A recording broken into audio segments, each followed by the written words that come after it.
Selain software, kami juga menyediakan berbagai pilihan hardware untuk mendukung kenyamanan operasional saat menggunakan Accurate POS. Seluruh perangkat hardware Accurate POS sudah melalui tahap uji coba menyeluruh, sehingga Anda tidak perlu khawatir dengan kendala kompatibilitas saat menggunakannya.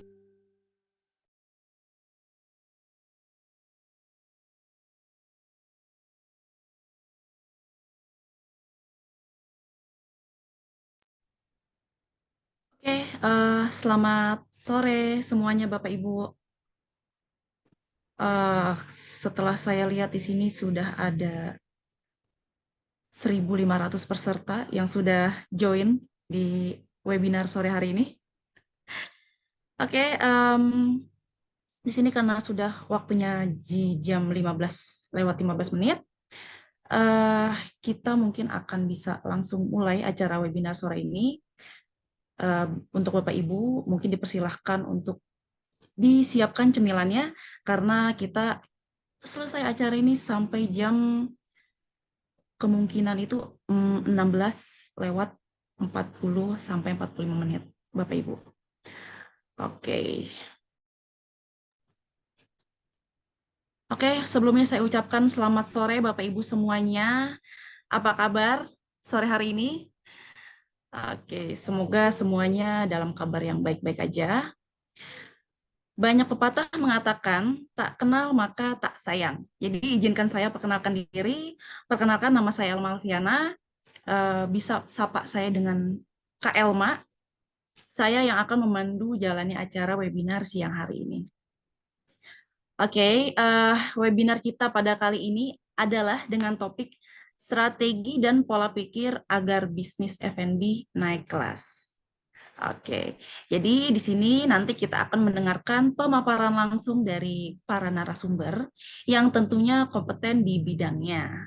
Oke, pembahasan ini juga tentunya cukup penting untuk Bapak Ibu yang sudah join pada sore hari ini, yang baru memasuki dunia bisnis F&B ataupun yang ingin lebih meningkatkan bisnis yang sudah ada.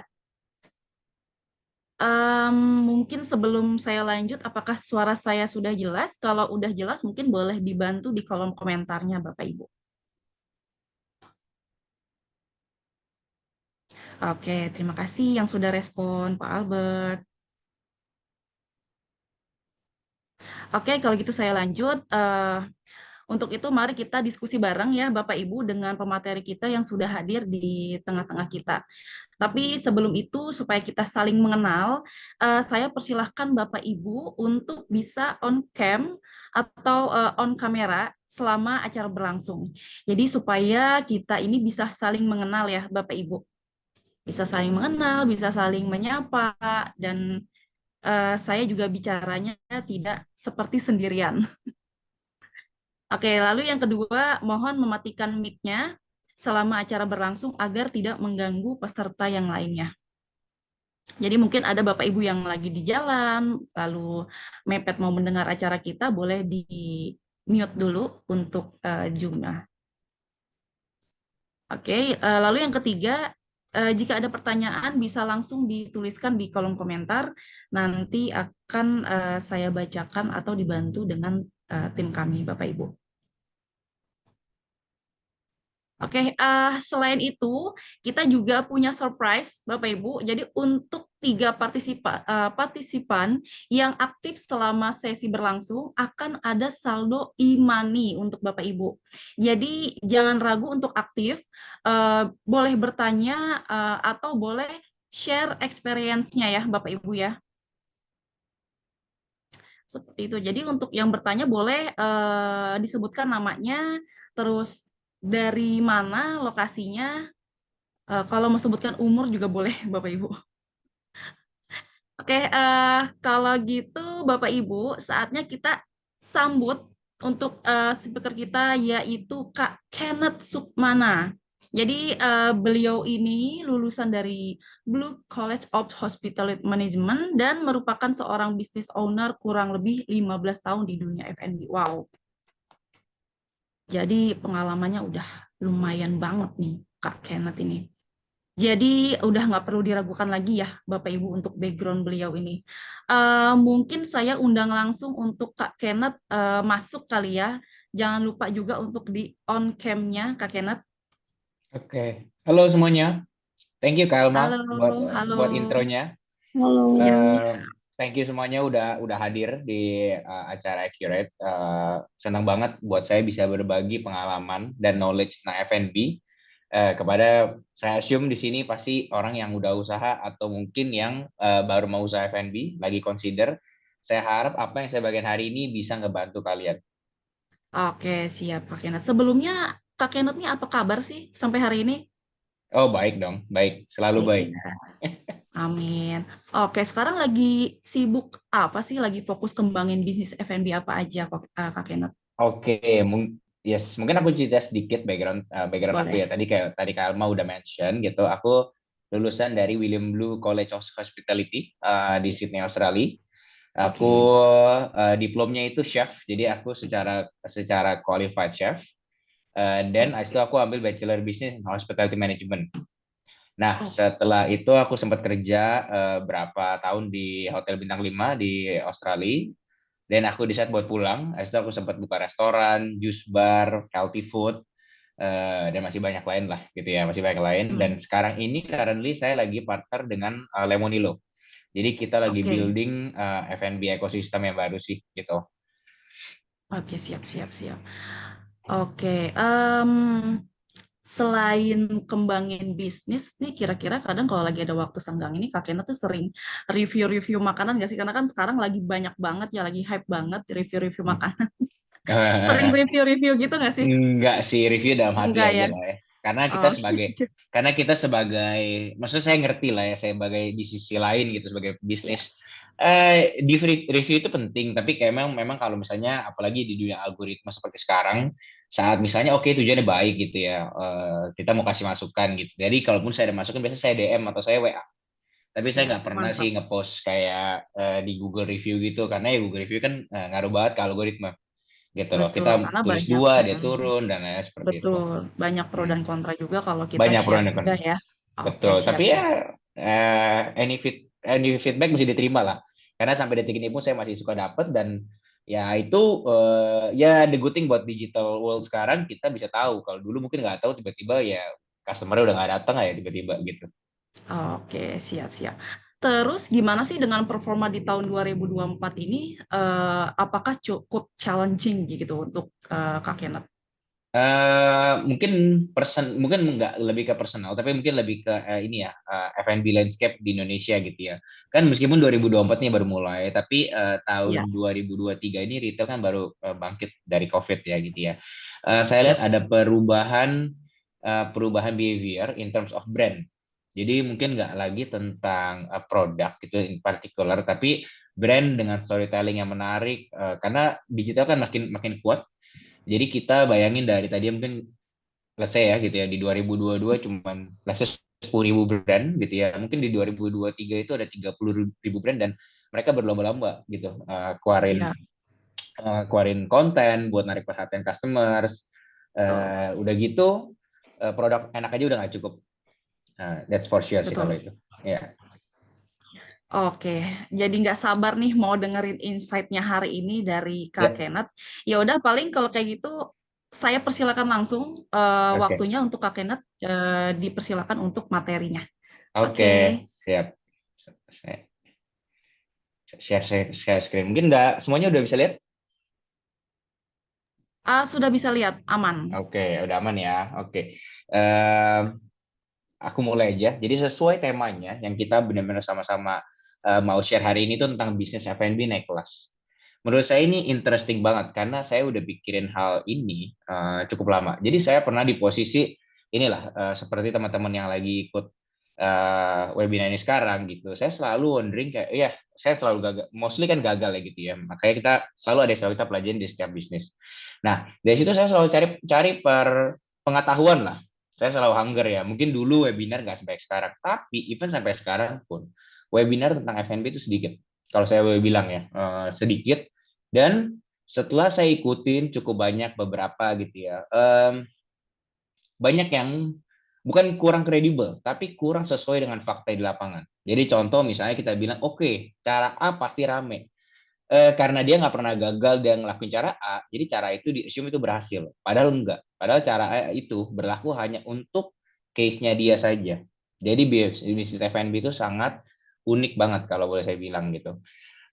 Mungkin kita langsung mulai aja. Tadi saya mau udah sorry. Tadi kan saya udah kenalin diri saya gitu ya, udah sempat jadi chef juga, sekarang jadi restaurator. Jadi sekarang itu currently saya joint venture with Lemonilo buat ngebangun F&B company ecosystem. Currently kita ada sekarang ada brand ramen. Jadi kita memang lagi cari product market fit kita bisa bilang ya. Jadi mungkin cabangnya belum banyak, belum belum well known karena kita berhati-hati banget sama yang namanya ekspansi gitu. Nah, sebelum itu, mungkin sebelum kita masuk ke materi, apa sih yang bikin bisnis F&B naik kelas? Mungkin aku mau share dulu sedikit, apa sih current problem dengan F&B ekosistem di Indonesia? Menurutku ada tiga. Yang pertama ini sesuai yang di layar gitu ya. Tiga. Yang pertama itu limited knowledge. Jadi kurangnya tuh pengetahuan tentang F&B yang beredar.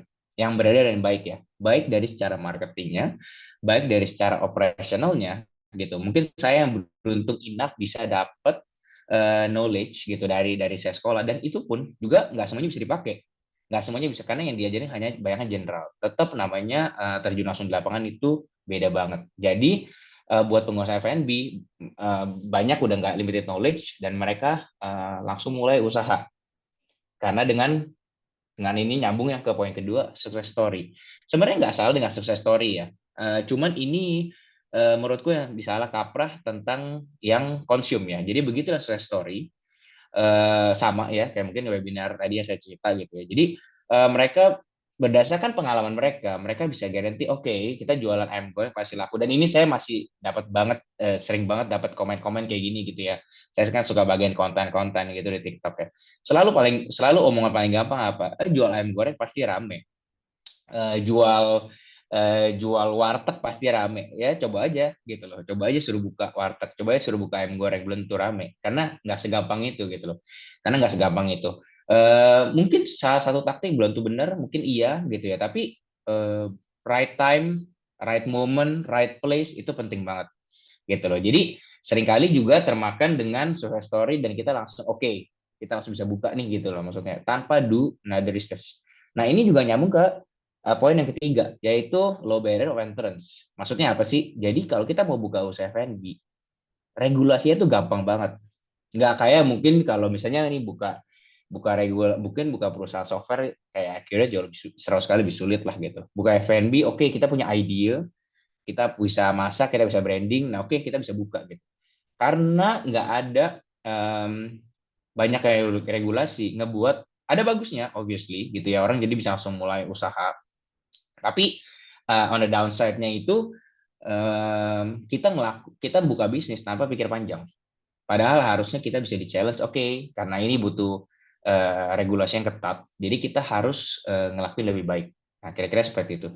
Nah, ini jadi tiga problem yang menurutku buat pengusaha F&B dan karena apa? Karena saya pernah di posisi di kalian, yang seperti saya mention gitu ya. Saya cari knowledge gitu. It's very hard nyari knowledge. Jadi yang saya mau di-share di sini ini benar-benar real life experience dan case study ya gitu. Banyak soalnya yang cuman basa-basi, jadi I hope kalian benar-benar catat gitu ya, karena menurutku misalnya kita dengar dari sisi corporate kadang gitu, kadang kita webinar datangnya dari seorang di corporate gitu, mungkin di perusahaan saya sebut mungkin KFC gitu ya, saat dia bilang dia caranya manage stock tuh seperti ABC. Nah, itu mereka timnya mungkin ada 30 orang buat manage stock. Nah, di sini saya mau kasih dari entrepreneur point of view gitu. Nah, kita langsung masuk aja ke poin yang pertama. Nah, poin yang pertama itu dari hulu ke hilir ya. Dari hulu itu udah pasti kita gimana cara optimalisasi proses operasional. Nah, di proses operasional sendiri ini ada dua nih, ada stok barang dan inventaris. Jadi ini dua hal yang berkesinambungan tapi beda. Seringkali tapi kita punya pengertiannya sama gitu. Karena bahasa Inggrisnya itu inventory, inventory itu barang. Sebenarnya enggak. Stok barang ya stok barang, inventory gitu. Stok barang itu lebih ke barangnya, inventaris itu inventory, lebih ke catatan atau daftar lengkap semua barang. Nah, ini dua hal sangat diperlukan banget. Karena kalau misalnya cuma barangnya doang, tapi nggak ada catatannya, percuma. Itu akan berantakan. Jadi kita harus tetap catat itu kayak barang masuk, barang keluar. Itu akan bahas di page di page berikutnya gitu ya. Ini nggak boleh di skip gitu loh. Meskipun sekecil apapun, meski bisnis kita sekecil apapun, sebesar apapun, wajib ditulis gitu loh. Baik manual. Kalau bisa digital, kalau enggak ya manual gitu. Nah, aku ada untuk, nah ini aku bagi dua, jadi stok barang dan inventaris gitu. Nah, untuk stok barang, menurutku ini 4 hal yang kita harus lakuin buat optimalisasi proses operasional. Optimalisasi ini dalam artinya apa sih? Satu, nggak waste. Kedua, speed of service juga pengaruh banget, ya gitu. Yang ketiga itu nggak rusak terus ya gitu ya, karena suka problemnya ada terus, barangnya rusak, komplain, karena ini dasar dari segalanya buat misalnya kita serve ke customers gitu. Jangan jangan kadang seringkali bisnis F&B itu fokus sama resep. Resep itu nggak ada sepersekian persen dari yang menentukan bisnis kamu sukses, karena bahan baku itu nomor satu. Seenak apapun resep, kalau bahan bakunya busuk ya busuk gitu loh. Jadi ini yang penting banget. Yang pertama itu labeling gitu. Buat kalian belum ngelakuin labeling, dan saya ngerti seberapa sulitnya dan malasnya buat ngelakuin labeling, dan hal ini menurutku ini harus dipaksa. Nah, labeling ini khusus untuk barang-barang raw material, barang WIP, work in production ya. Jadi barang yang sudah diolah. Contoh misalnya ayam ungkep, udah di freezer. Nah, itu wajib di labeling. Nah, di labeling itu harus ada apa aja sih? Pertama, tanggal produksi harus live. Yang kedua itu tanggal expire date. Expire date itu kalau kalian nggak tahu, kalau misalnya kalian di kulkas, itu 3 hari max. Itu berdasarkan ini ya, teori safety ya, HCCP gitu. Jadi 3 hari itu max di dalam suhu di bawah 4 derajat gitu. Kalau di bawah 0 derajat seperti freezer 0 sampai 18, minus 0 sampai min 18 itu tuh bisa up to 3 bulan. Nah, jadi di luar itu rusak nggak? Enggak sih, belum tentu gitu ya. Tapi baik lagi, karena kita mau jual, ini beda, jadi mesti dibedain cara kita treat bahan baku buat di rumah sama buat di restoran. Gitu. Saat kita ngejual ke ke customer gitu ya. Misalnya kita maksimum 3 hari gitu, ayam ungkep ya, ayam ungkep kita taruh di kulkas 3 hari gitu. Kalau misalnya kita jual hari ke-6, itu memang tidak busuk, tapi rasanya pasti nggak enak. Itu yang sering kali itu miss sama pengusaha F&B. Itu sering banget. Jadi pas food test nih, oke, pas buat resep pertama kali ya tes food, wah enak banget ya, wah resep ayam gue terbaik nih. Saya tuh di jalan operasional, kok nggak ada yang suka ya, kok resep gue nggak ada yang suka, karena it's not about the recipe, it's about how you handle the product gitu. Nah, labeling ini untuk membantu itu. 3 hari max di dalam suhu kulkas. Lebih daripada itu, kalau menurut saya didispose. Kalau menurut saya ya gitu ya. Tapi ini akan kita bahas di fase berikutnya, gimana cara kita forecast atau kita prediksi bahan-bahan baku supaya hal ini nggak kejadian gitu. Yang kedua, karena udah ada labeling, itu wajib ada FIFO atau FIFO. Mungkin yang belum tahu FIFO, first in first out. Yang kedua FIFO itu first expired first out. Gitu. Ini mungkin juga bisa berlaku di bahan-bahan kering ya, kaleng, kecap manis seperti itu ya. Karena nggak semua yang kita beli itu expirednya duluan. Jadi itu penting banget. Ini buat muter. Kalau misalnya kita nggak terapin FIFO gitu ya, udah pasti ntar pasti ada yang waste, ada yang busuk, customer dapat yang jelek, ujung-ujungnya apa? Customer satisfaction gitu. Ini kalau misalnya kita buat kontrol 3 hari di fridge atau di freezer aja nggak bisa, apalagi kalau nggak ada FIFO, kita lebih berantakan lagi. Jadi menurutku FIFO ini penting, nggak masalah seberapa besar atau kecil pun bisnisnya ini gitu loh. Apalagi sifatnya kayak sayur-sayuran gitu, itu yang nggak bisa dipredikan kapan rusak kapan enggak. Jadi wajib banget. Nah, yang ketiga itu penempatan. Penempatannya apa sih aku maksud gitu loh, maksudnya penempatan itu masuk ke areanya gitu loh. Areanya itu butuh penerangan, butuh suhu tertentu gitu ya. Suhu tertentu bukan cuma suhu kulkasnya gitu ya. Ada suhu tertentu yang mereka harus kena gitu. Contoh, suhu kulkasnya kita dingin nih, tapi di 12 derajat. Nggak bisa di 12 derajat, harus ada mungkin di 4 derajat gitu. Ini juga yang ngaruhin ke kualitas bahan baku. Udah gitu, tempatnya harus bersih gitu. Meskipun suhunya tepat segala, tapi tempatnya kotor. Terus jadi ada tikus. Akhirnya kontaminasi, akhirnya dimakan. Mending kalau misalnya, bukan mending ya, sorry, saya rephrase. Kalau misalnya dia ada lalat gitu ya, kita nggak lihat kan, itu kan kotor, bakterial ya gitu, itu juga nggak bagus. Tapi kalau misalnya tikus dimakan tuh bahan bakunya. Banyak gak sih? Banyak lah udah pasti. Apalagi saya dulu banyak buka restoran di mall ya. Di mall itu luar biasa banyak tikusnya. Kalau misalnya kita jorok gitu ya. Jadi kita juga mesti jaga kita punya cara penempatan barang. Nggak boleh taruh barang itu di lantai. Itu nggak boleh nempel langsung direct di lantai. Harus naik lah gitu loh.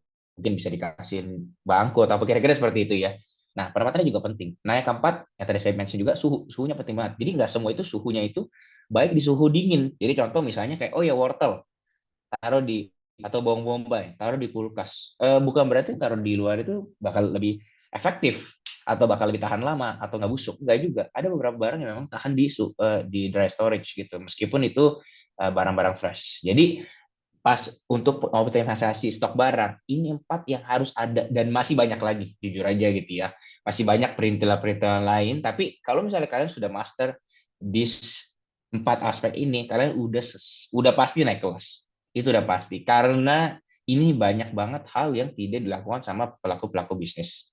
Nah, setelah stok barang sudah kita terapin ini, next kita move ke inventaris yang tadi saya bilang. Lebih ke pencatatannya, dokumentasinya gimana. Saya ngerti banget, ini nggak bisa semuanya dilakuin.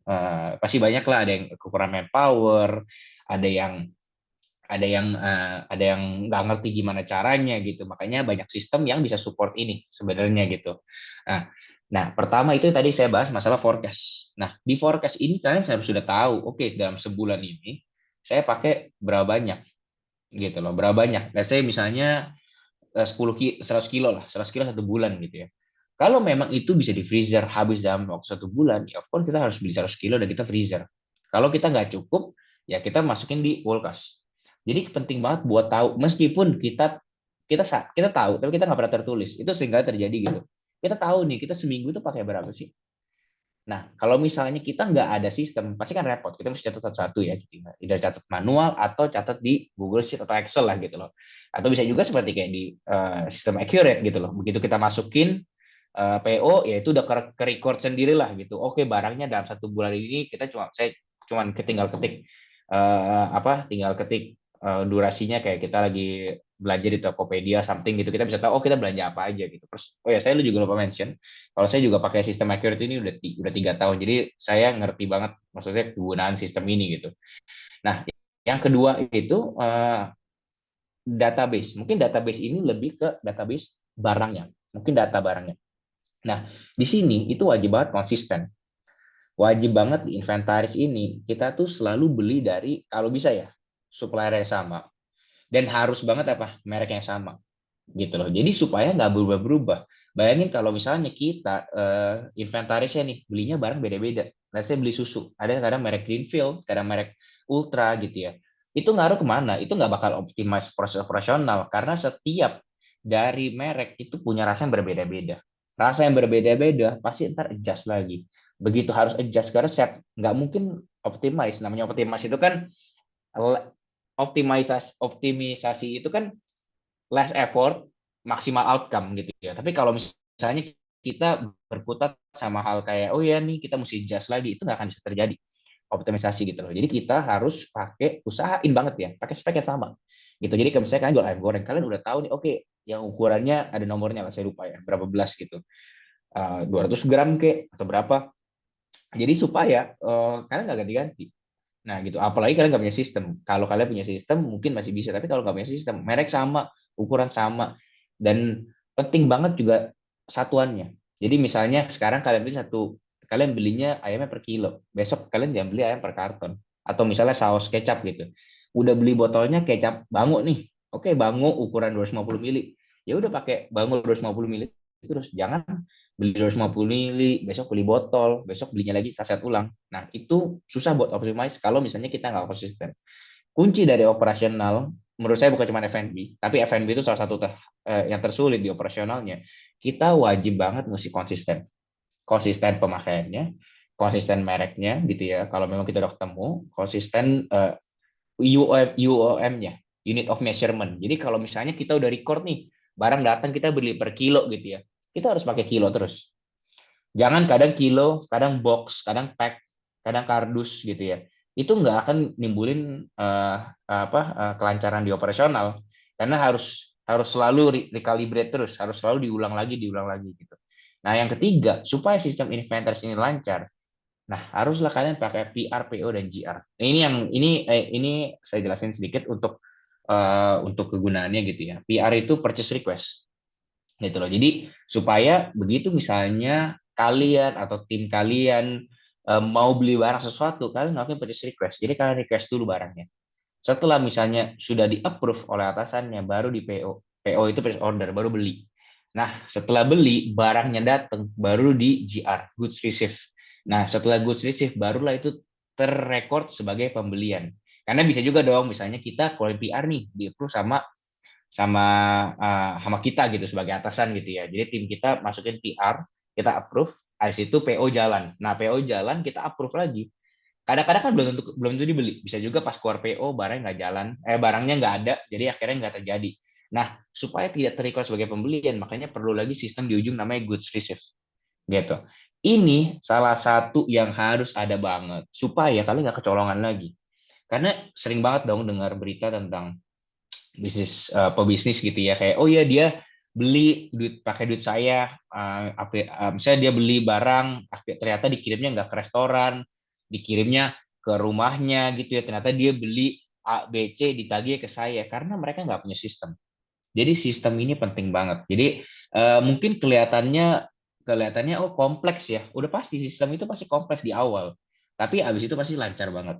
Nah, ini jadi gimana caranya, ini seperti kecil aja, gimana menurut aku ini basic di sistem operasi tentang stock inventory, tapi yang sangat krusial harus dilakuin, harus, meskipun kalian nggak punya sistem, pastiin deh kalian misalnya deh cuma approval pakai WA, masa nggak bisa gitu loh. Jadi kalau misalnya oh ya saya mau beli barang, saya mau beli minyak goreng gitu ya, itu wajib approval dulu. Kalau nggak ada approval ya suruh ganti pakai duit sendiri. Mungkin itu kira-kira sistem manualnya ya gitu ya.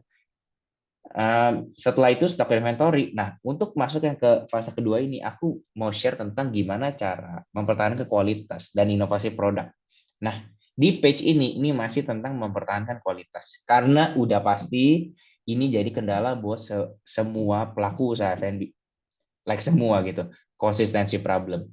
Selama 10 tahun lebih, saya juga selalu begitu. Karena saya personally jadi orangnya malas juga. Saya nggak suka oh ya nih kayak berubah-berubah terus. Saya juga kalau misalnya saya ke restoran gitu. The reason kenapa kita pergi ke fast food karena most likely mereka konsisten gitu. Meskipun harganya agak mahal, meskipun ada bukan marketing lah ya, ada omongan kayak oh ya fast food nggak healthy, tetapi kita tetap pergi kayak fast food. Kenapa? Karena konsisten. Karena kita tahu akhirnya kita tak expect bakal dapatnya apa. Nah, mungkin kita susah ya buat nyamain fast food, tapi kita bisa close tuh kalau misalnya kita pertahanin 4 fase ini. Yang pertama bahan baku. Jadi kayak tadi saya bilang, fokusnya itu sama bahan bakunya. Sama dan nggak berubah-berubah. Standarnya, brandnya, cara pengambilannya gitu ya. Itu nggak boleh berubah. Meskipun sama-sama namanya kecap manis. Kecap manis Bango sama kecap manis ABC. Beda rasa itu. Meskipun sama-sama rasanya kecap manis. Jadi pertama itu bahan bakunya mesti sama. Ini yang sering kali salah banget pelaku F&B lakuin. Mereka ambil brand, mereka ambil produk atau mereka ambil franchise gitu ya. Mereka mencoba ganti pakai yang lebih murah. Begitu lebih murah ya different quality. Dan gimana ya? Taste budnya customer itu nggak bisa dibohongin, tapi juga nggak bisa dijelasin. Ini rasa kopinya kurang kurang sesuatu ya. Tapi kurang apa ya nggak tahu. Nah itu memang palate manusia itu seperti itu gitu. Jadi nggak bisa dibohongin, tapi kita juga nggak bisa jelasin. Jadi hati-hati sama bahan baku. Nah yang kedua udah pasti training. Ini juga sering banget di skip karena personally saya kan juga pernah on the other side. Sekarang saya sebagai pemilik bisnis, saya juga pernah on the other side itu saya yang ngerjain segalanya gitu ya. Saat kita begitu masuk kerja ya, nggak ada training yang baik gitu. Harus semuanya tuh belajar sendiri gitu. Udah gitu diburu-buru, udah gitu harus bisa dan lain-lain. Udah pasti nggak bakal maksimal. Dan banyak juga pemilik usaha maunya oke langsung bisa gitu loh. Nah, ini saya pelajarin dari brand-brand gede. Brand-brand gede kenapa kok turnover-nya rendah banget ya? Terus kualitas produknya sama, mereka juga jarang keluar. Turnover mereka rendah sekali perusahaan gede. Apakah gara-gara gaji besar? Saya personally udah coba semua sih caranya gimana. Saya pernah gaji gede, gaji kecil gitu ya, pernah lah pas saya susah. Pas lagi punya duit ya saya gaji gede, sama aja. Yang paling penting itu training. Trainingnya itu tuh bisa makan 1 sampai 2 minggu gitu. Brand gede seperti Starbucks itu bisa makan 3 minggu. 1 minggu di kelas, 2 minggu itu benar-benar cuman minggu kedua itu cuman apa nyicipin teh sama kopi doang gitu loh. Jadi jangan remehin training. Ini seringkali juga miss gitu loh. Seringkali miss pelaku pebisnis F&B. Sama saya juga pernah ngelakuin hal itu. Saya pikir oke lah 3 hari cukup nih. Oke lu training lah dan lain-lain. Gak bisa. Jadi mereka harus dijelasin dulu. Oke, ini cara kerja di sini. Mereka harus dijelasin juga. Oke, ini resepnya. Misalnya gitu cara buatnya. Standarnya itu seperti ini loh.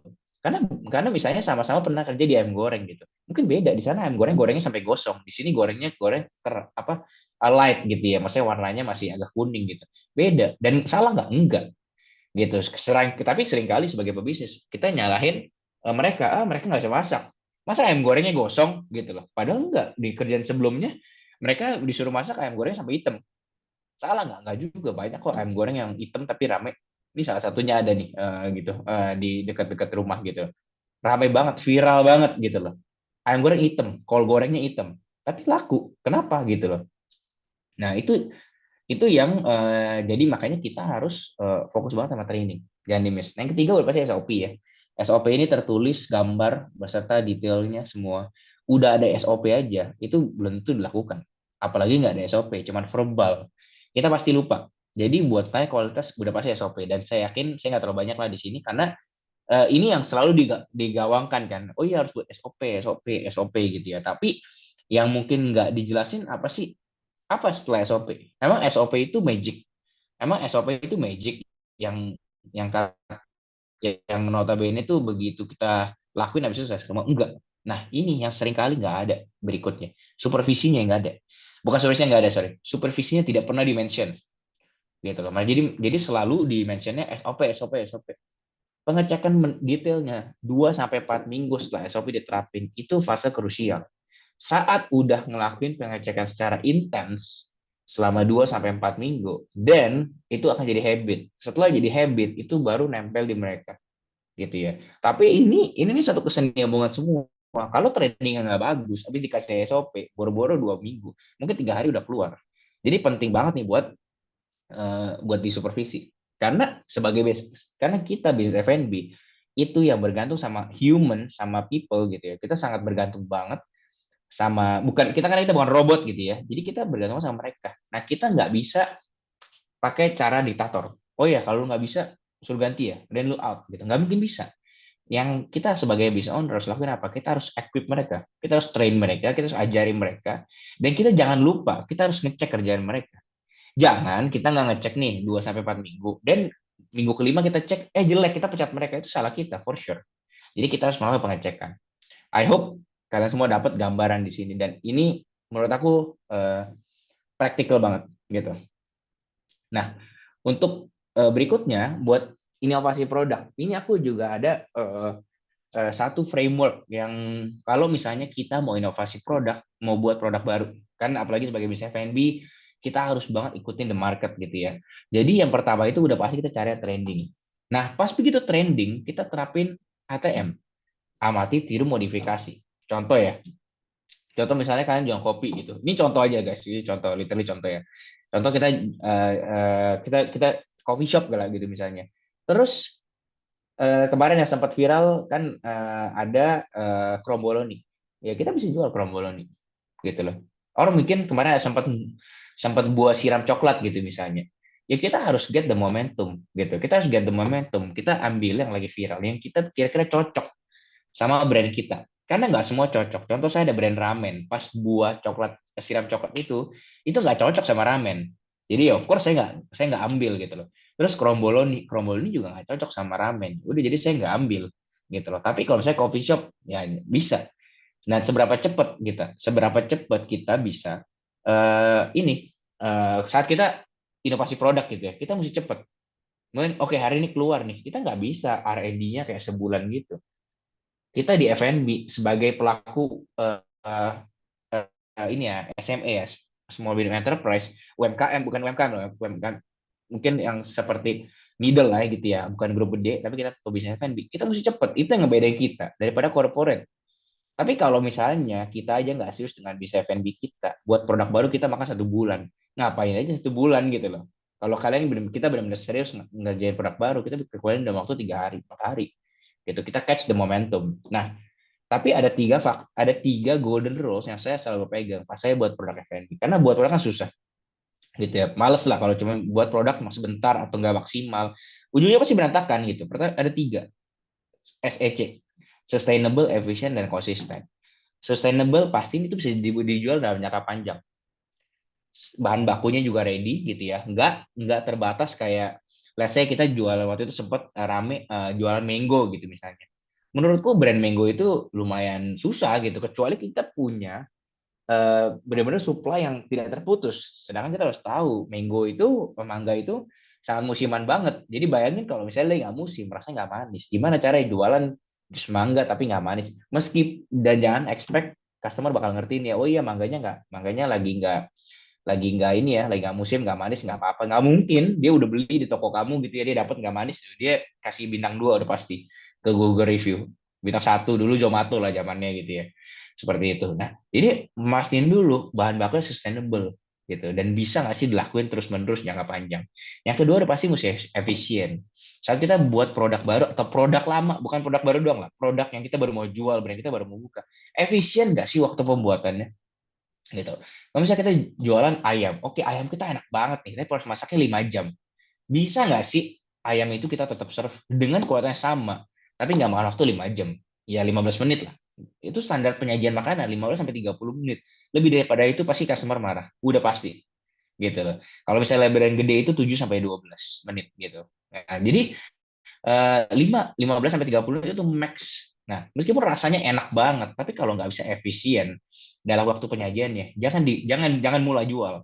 Karena kalian bakal jual cuma setengah-setengah doang. Kalau begitu kalian mulai setengah-setengah doang, kalian lose interest. Kalian lose interest, customer juga nggak happy. Itu pasti. Jadi mesti pastiin dulu kalian bisa efisien dalam waktu penyajian. Yang ketiga, menurut saya selalu ngomong ke tim saya dan ke siapapun saya ngobrol tentang F&B, konsistensi itu nomor 1. Nggak ada yang lain. Kalian boleh punya resep makanan yang paling kaya enak sedunia. As long as kalian konsisten, kalian akan tetap survive. Dibanding resep kalian enak, tapi naik turun jualannya. Itu pasti nggak mungkin bertahan. Pasti kalau itu. Itu saya berani guarantee. Gitu ya. Saya jarang ngomong pasti, yang ini pasti. Gitu. Inkonsistensinya itu nggak acceptable. Gitu loh. Nggak bakal acceptable sama ini kind of customers gitu. Jadi konsisten itu penting. Nah, konsisten dari bahan bakunya, dari pembuatan produknya. Sama ini, mau buat menu baru. Kita bakal bisa konsisten nggak sih?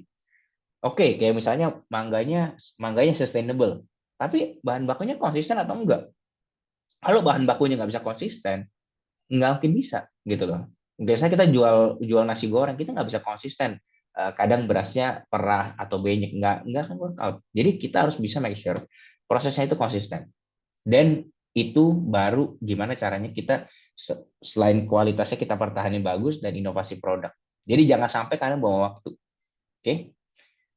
Nah, untuk yang berikutnya itu masuk ke social media marketing. Gimana sih kita ningkatin pemasaran di dunia F&B? Mungkin di sini aku nggak bakal terlalu deep gitu ya. Karena ya saya bilang gitu, nggak ada rumus pasti, terutama apalagi di marketing.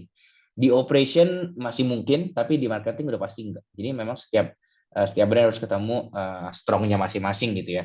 Nah, mungkin di sini tapi ini ada hal yang saya pelajarin, yang saya pelajarin di sini. Karena saya juga selalu pegang gitu, maksudnya marketingnya. Mungkin tapi saya nggak terlalu fokus di marketingnya. Setiap brand.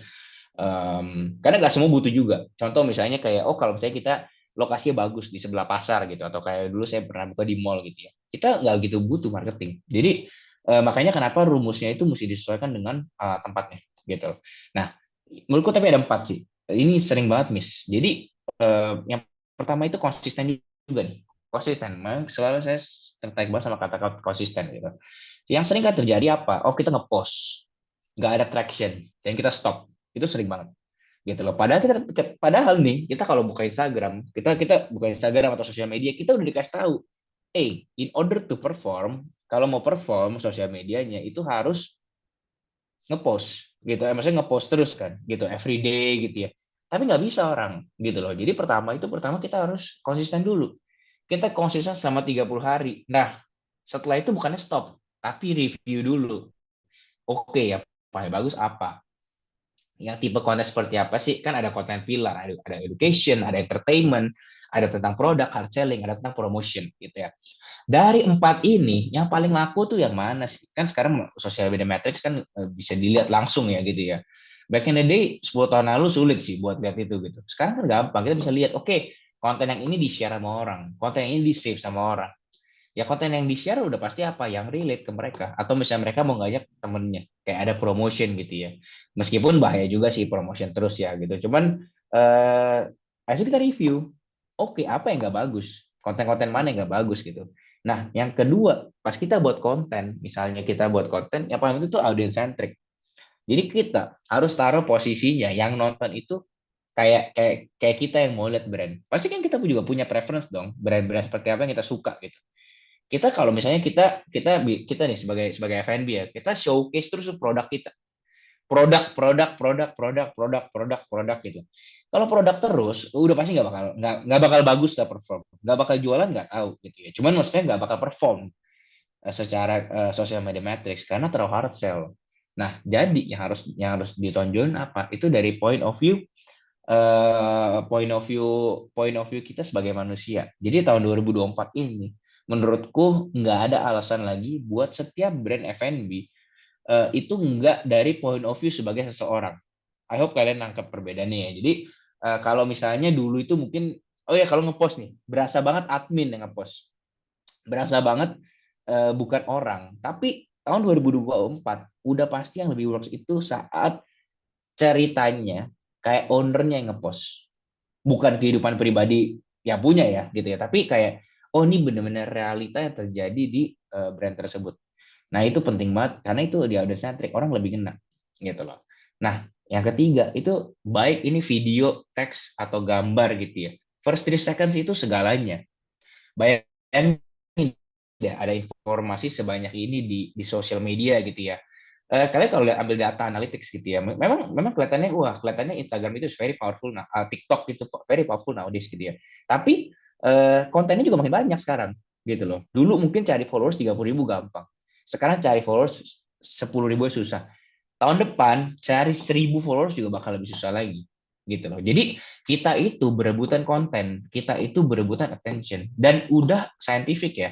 Manusia itu fokusnya itu cuma 1,2 second something.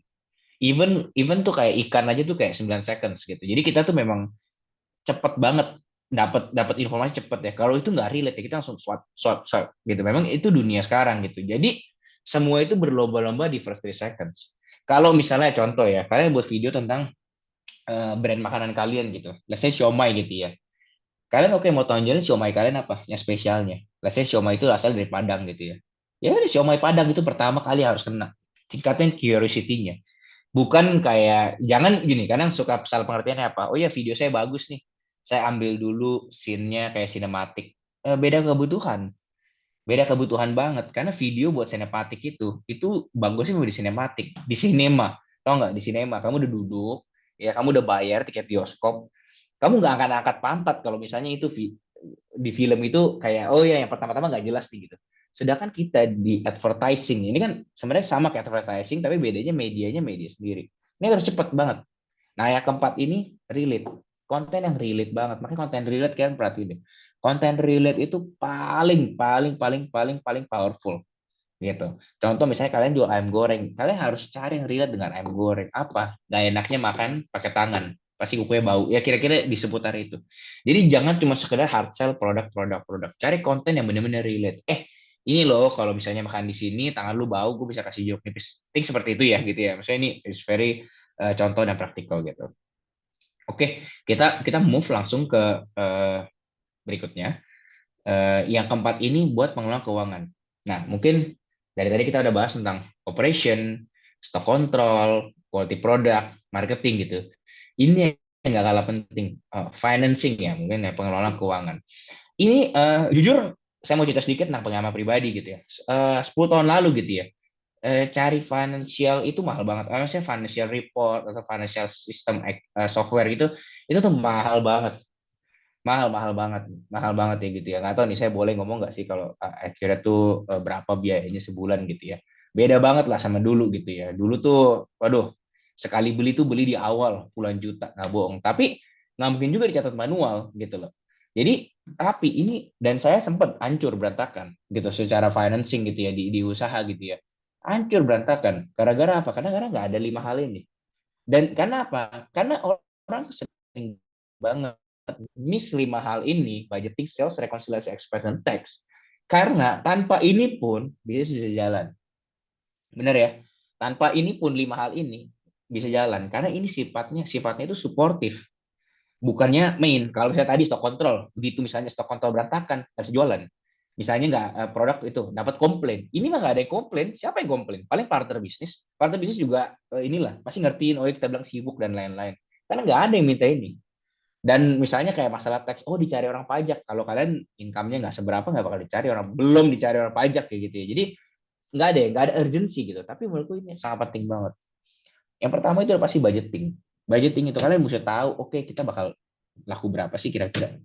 Udah tahu mau laku berapa aja, belum tentu laku. Itu aja berantakan. Apalagi nggak punya budgeting. Jadi harus udah tahu, oke kita mau mulai usaha bulan ini. Kita bakal keluar duit berapa sih? Nah itu udah ada, tertulis gitu ya. Kita bakal keluarin expense-nya berapa, gajinya juga berapa gitu. Soalnya kalau enggak kita bakal tensinya apa? Ya udah hiring aja gitu. Kita rame kok gitu misalnya. Ini sering terjadi.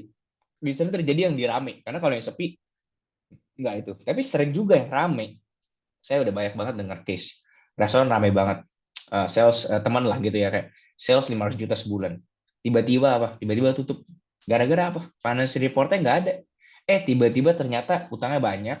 Salesnya tiba-tiba jeblok, mesti bayar semua. Itu udah cerita hari-hari lah gitu loh. Nah, untuk habis budgeting, setelah kita udah tahu nih pengeluaran kita apa, masukan kita berapa, kita masuk ke laporan penjualan, laporan sales. Ini penting banget buat ada dan banyak juga nggak ada gitu. Ya kenapa? Karena saya juga punya pengalaman. Banyak orang yang nggak punya sistem POS ini. Ini mereka semua duit masuk itu anggapnya sales. Semua duit masuk itu anggapnya sales. Padahal sebenarnya sales itu mesti dikategoriin. Oke, dari online, offline, catering atau apapun itu. Karena itu masuk ke budgeting gitu. Setelah dapat sales gitu ya, kita masukin ke laporan penjualan gitu. Kita laporan penjualan, kita harus rekonsiliasi. Rekonsiliasi itu apa sih? Ya nyocokin. Bener nggak sih sama duit masuk di bank itu sama atau enggak? Atau cuman sekedar ini angka doang nih. Ini angka doang nih gitu loh. Atau cuman oke, sales masuk tapi duitnya nggak ada. Nah di fase ini nih biasanya ini banyak cerita itu. Oh kasir saya ambil duit nih. Kasir saya tilap duit saya lah. Kasir saya gini. Ya tapi kalian nggak pernah rekonsiliasi gitu loh. Kalian nggak pernah cek duitnya sama nggak sih di bank sama yang di sistem gitu loh. Sama nggak sih dengan stok barang gitu. Jadi sini terjadi rekonsiliasi gitu loh. Jadi ini penting banget buat dilakuin hari. Kalau kalian nggak cukup per hari, minimal per minggu pun itu bakal jauh lebih baik gitu loh. Kalian bisa lihat manual atau di sistem. Nah setelah itu masuk ke expense gitu ya. Karena kan ini fase berikutnya ya, masa keluarin duit nih buat beli barang, belanja barang ataupun ngutang seperti itu. Ini penting banget. Jadi expense kan juga nggak langsung direct expense. Saat kita beli barang itu juga consider expense tapi belum kita bayarin. Makanya kenapa kayak di sistem Macro itu ada PO, terus di situ ada ya piutang.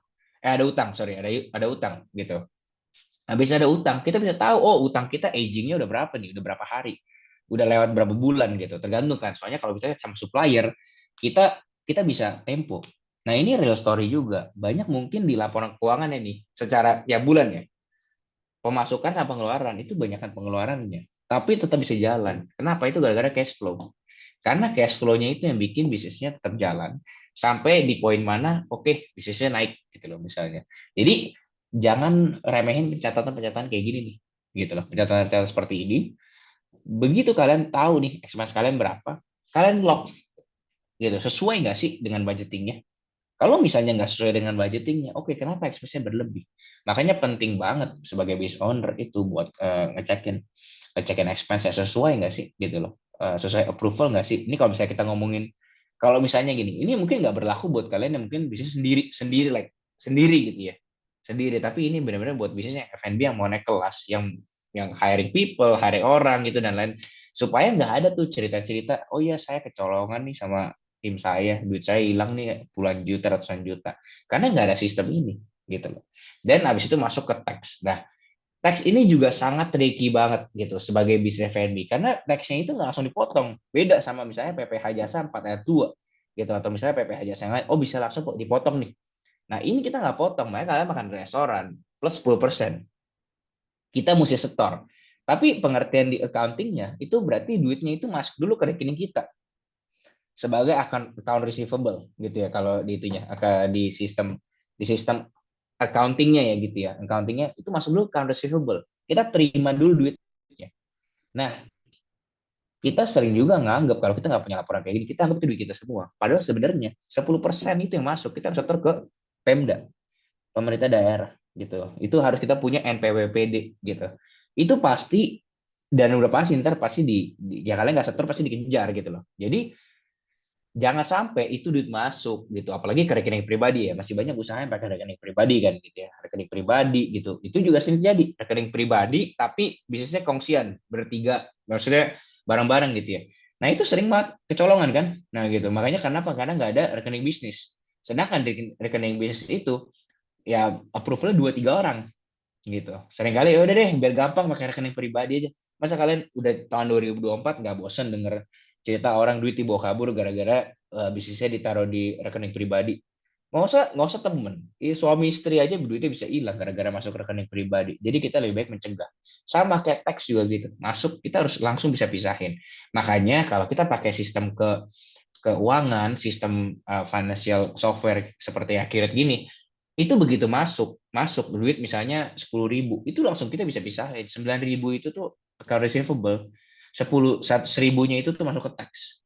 Jadi kita ntar langsung kelihatan, oh ini loh yang kita harus bayarin. Itulah gunanya laporan keuangan, nggak cuma sekedar duit di bank masuk masuk udah gitu ya ini semua duit kita nih, nggak kayak gitu. Nah inilah gunanya financial software, supaya begitu duit itu masuk, biasanya 100 juta atau 20 juta per transaksi, langsung kebagi tuh. Oke, ini 20 juta ini mungkin sifatnya pinjaman gitu misalnya, berarti itu bukan revenue, bukannya sales gitu loh, ini cuma pinjaman doang nih gitu, kita harus masukin ke piutang, ke utang gitu, sorry my bad. Ya kan masuk ke utang. Jadi itu is very crucial gitu. Nah, untuk poin yang terakhir supaya kita bisa naik kelas, ini tuh loyalty customer program.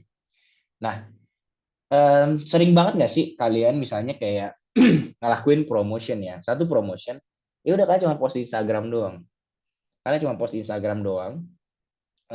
Kalian berharap, oke, sales gue bakal rame nih gitu ya.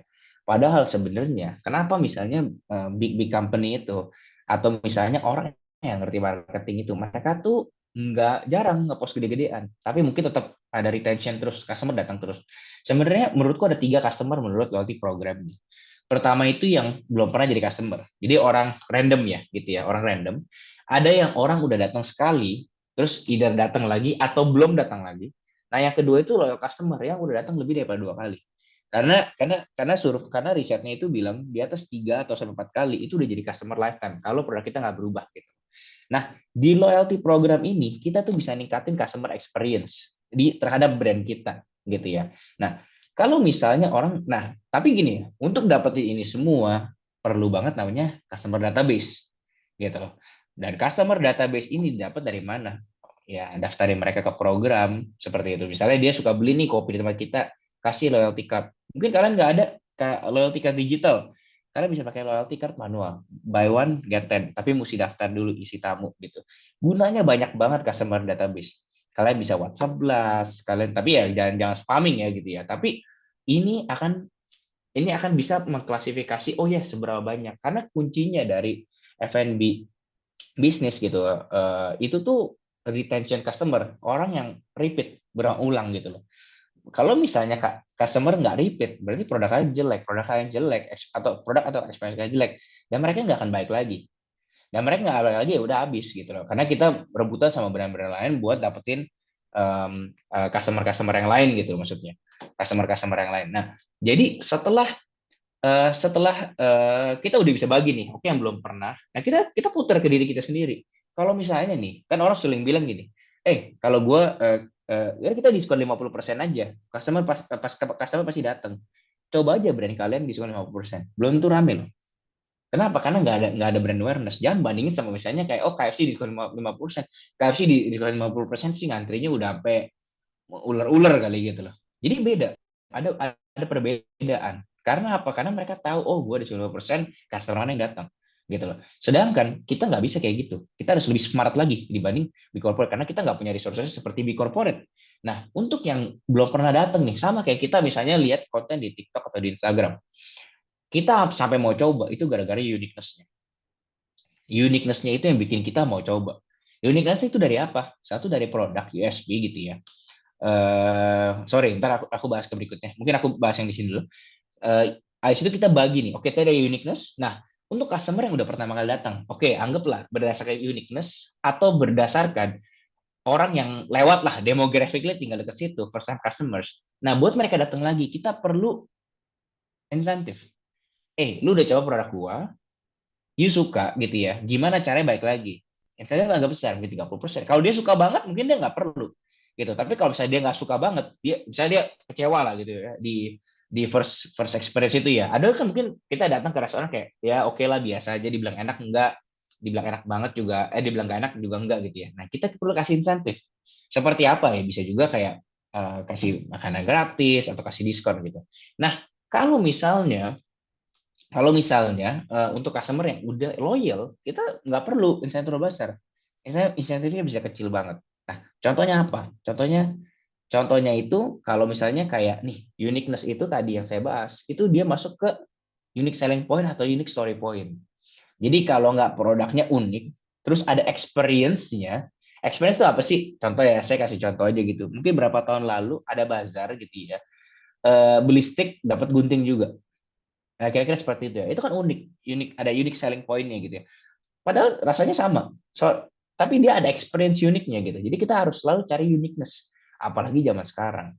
Kayak misalnya, ini buat kalian yang baru mau buka usaha gitu ya. Kalau misalnya kalian ngerasa kalian nggak punya resep yang unik. Contoh ayam geprek ya. Kan mau jual ayam geprek, saya suka pakai contoh ayam geprek gitu ya. Ayam geprek deh kalian buka nih ya gitu ya. Kalau misalnya kalian nggak kasih ulekan sendiri tuh di mejanya gitu, jangan buka ayam geprek. Karena itu sama aja kayak ayam geprek yang lain gitu loh.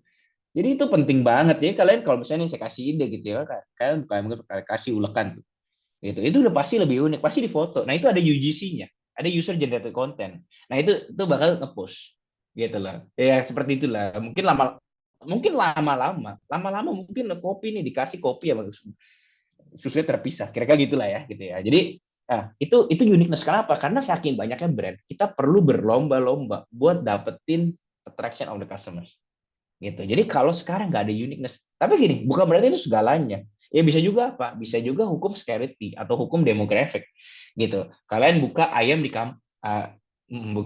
kampus gitu ya, misalnya ayam goreng di kampus gitu misalnya.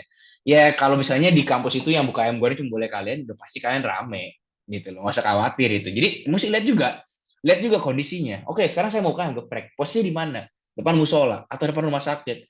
Nggak perlu unik-unik banget. Tapi ini saya ngomongin in general. Tapi gini, kalau misalnya kalian buka ayam goreng di depan rumah sakit yang udah rame, tambah unique story lagi, udah pasti rame banget gitu loh. Jadi jangan dihilangin uniqueness-nya itu gitu. Seperti itu. Nah, kalau misalnya kita ketemu customer yang udah pernah sekali, kita bisa kasih kayak free product lah atau minimum term and condition, bigger discount seperti itu. Jadi karena kita di tengah-tengah tuh, kita gimana cara narik mereka gitu. Nah, apalagi kalau misalnya mereka udah loyal customer, kita makin perlu insentifnya kecil banget buat mereka itu datang beli lagi. Ini 10% discount, free dessert, free upsize gitu. Sama kayak misalnya kita punya certain brand yang kita suka banget ya. Bukan gara-gara promo ya. Bukan gara-gara ke promo, tapi gini. That's the reason kenapa dulu itu kalian beli brand itu gara-gara promo. Karena after kalian beli daripada 5 kali, 10 kali gitu ya. Kalian udah attach, begitu promonya hilang, kalian udah gak ganti brand. Most likely ya. 80% lah kayak gitu case-nya. Gitu. Jadi makanya kenapa? Ya tapi ini cuma beruntuk ya brand-brand yang punya duit lah, bisa bakar, bisa kasih promotion terus gitu ya. Sekarang nggak ada promotion pun, kalian tetap akan beli. Gitu loh. Seperti kayak GrabFood kan sekarang promonya tuh kurang semua ya. Tapi tetap ada brand yang kalian beli. Kalau dulu mungkin kalian ada brand yang kalian beli gara-gara promo, tapi sekarang ada. Tapi kalian pasti punya certain brand yang nggak ada promotion pun kalian akan beli. Contohnya itu McDonald. Karena McDonald itu lahir di masa kita belum ada promotion kan. Kita udah makan dari kecil nih. Oke, kita udah makan lebih dari 4 kali. Kita itu udah masuk ke lifetime value dia punya customer gitu. Ini contoh aja ya, McDonald kalian mungkin suka KFC lah seperti itu. Tapi itu yang terjadi. Jadi sekarang pun McDonald itu paling minim promo kalau saya lihat. Nggak bakal ada promo di GrabFood gitu ya, nggak bakal ada promo juga di McD sendiri gitu. Kita tetap datang dan tetap rame. Mungkin nggak bukan kita, tapi ya dia masih someone else, tapi karena rame banget gitu. Em, Menurut aku itu aja yang aku mau sampaikan. Kayak waktunya juga udah mau habis gitu ya. Kalau mungkin ada pertanyaan, aku belum sempat lihat sih ada pertanyaan atau enggak. Feel free. Thank you. Oke, terima kasih Kak Kenneth penjelasannya. Em, Sebentar ya. Oke, kalau kayak gitu untuk materi dari Kak Kenneth sudah tersampaikan. Jadi untuk kesimpulannya untuk suara saya masih kedengar jelas? Jelas, jelas, masih jelas. Jelas ya. Untuk Ya. para hadirin Bapak Ibunya ini masih bergabung dengan kita nggak ya? Saya cek dulu ya. Sepertinya belum ada yang aktif untuk bertanya nih. Kayaknya nggak ada yang mau saldo imani nih sepertinya. Atau buat saya aja nanti. Oke, untuk kesimpulannya dari materi Kak Kenneth itu, jadi untuk buka F&B ini cenderung memang terlihat gampang, tapi sebenarnya banyak challenge yang terjadi.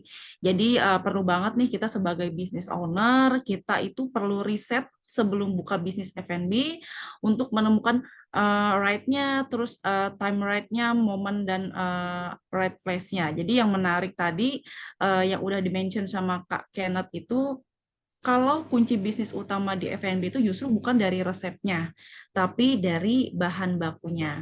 Jadi gimana caranya kita sebagai business owner paham proses operasional end-to-end-nya, seperti itu. Tadi sih ada pesan dari Kak Kenneth di 2024 ini, jangan sampai kita fokus mempublikasikan apa yang kita senangi, karena yang terpenting itu apa yang audiens senangi. Begitu ya, Kak Kenneth ya? Yes, betul. Oke, terakhir yang pentingnya dari sistem keuangan yang terintegrasi ini krusial banget untuk bisnis agar bisnis kita tuh bisa naik kelas ya. Karena pengelolaan keuangan yang salah punya potensi yang besar banget untuk bikin bisnis kamu tuh jadi berantakan. Jadi thank you so much buat Kak Kenneth untuk insight-nya. Tenang Thank you. teman-teman, kita masih belum selesai.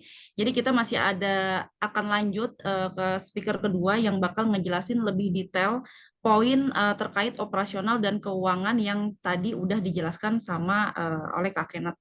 Seperti itu. Jadi untuk teman-teman yang mau bertanya, silahkan jangan lupa untuk cantumkan nama dan asalnya dari mana sih. Lalu selama acara ini berlangsung boleh dibantu untuk open cam atau open kamera supaya kita bisa enak untuk lebih berinteraksi seperti itu. Oke, untuk teman-teman yang masih mau bertanya, saya masih tunggu di kolom komentar. Kita nanti akan bahas sesi Q&A-nya. Jadi sebelum itu kita akan lanjutkan dengan speaker kedua. Saya mau undang Kak Faris selaku salah satu manajer Pro Consulting. Untuk Kak Faris boleh bergabung di Discuss Zoom kali ini. Jangan lupa di open cam-nya. Boleh juga di open mic-nya juga. Oke, thank you. Selamat sore, Elma. Selamat sore, Kak Faris. Apa kabar? Alhamdulillah baik. Salam Baik kenal ya. juga.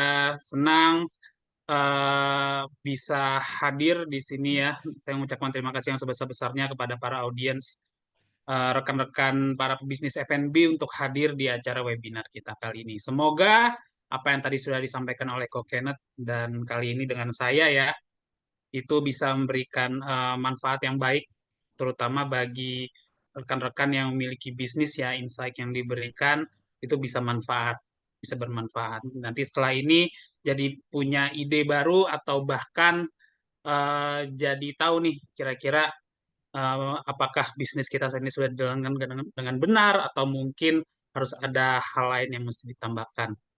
Oke, jadi kelar Oke. selesai acara ini kita mendapatkan banyak manfaat dan juga ilmu. Benar, benar banget. Tadi kan sebelumnya saya udah tanya nih, gimana sih untuk di 2024 ini. Nah, aku mau tanya lagi nih ke Kak Faris, gimana sih so far di Accurate, so far Accurate di 2024 ini tuh seperti apa? Meskipun kita baru berjalan 1 bulan ya di tahun 2024 ini ya.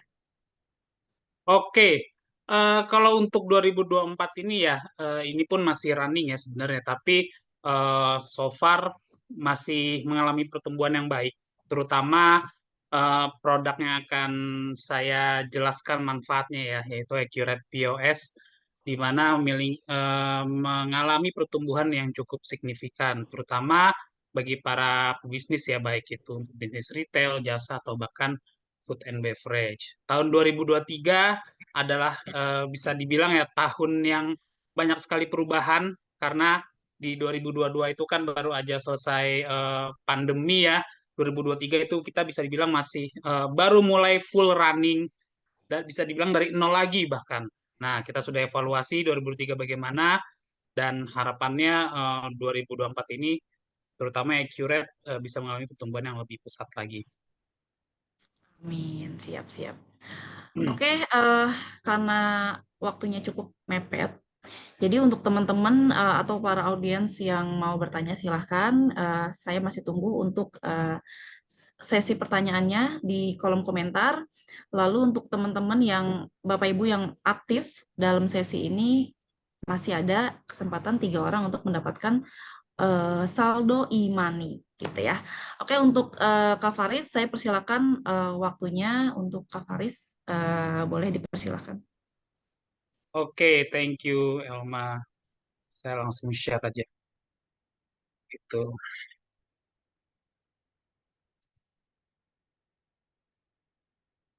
Oke, sudah kelihatan belum by the way di layar?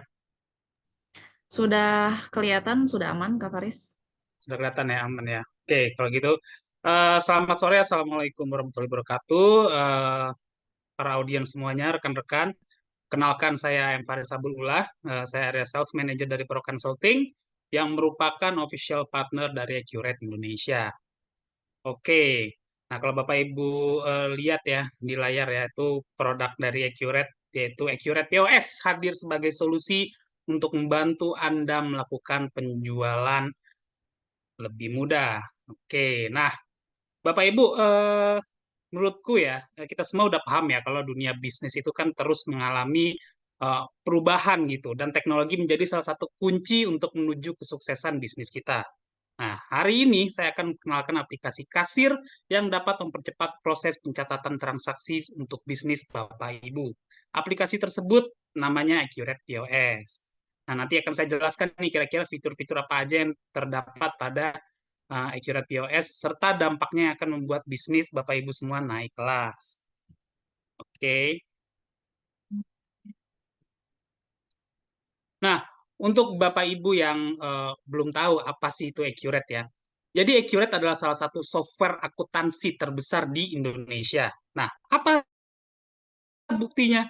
Buktinya adalah Accurate telah memenangkan penghargaan Top Brand Award selama 6 tahun.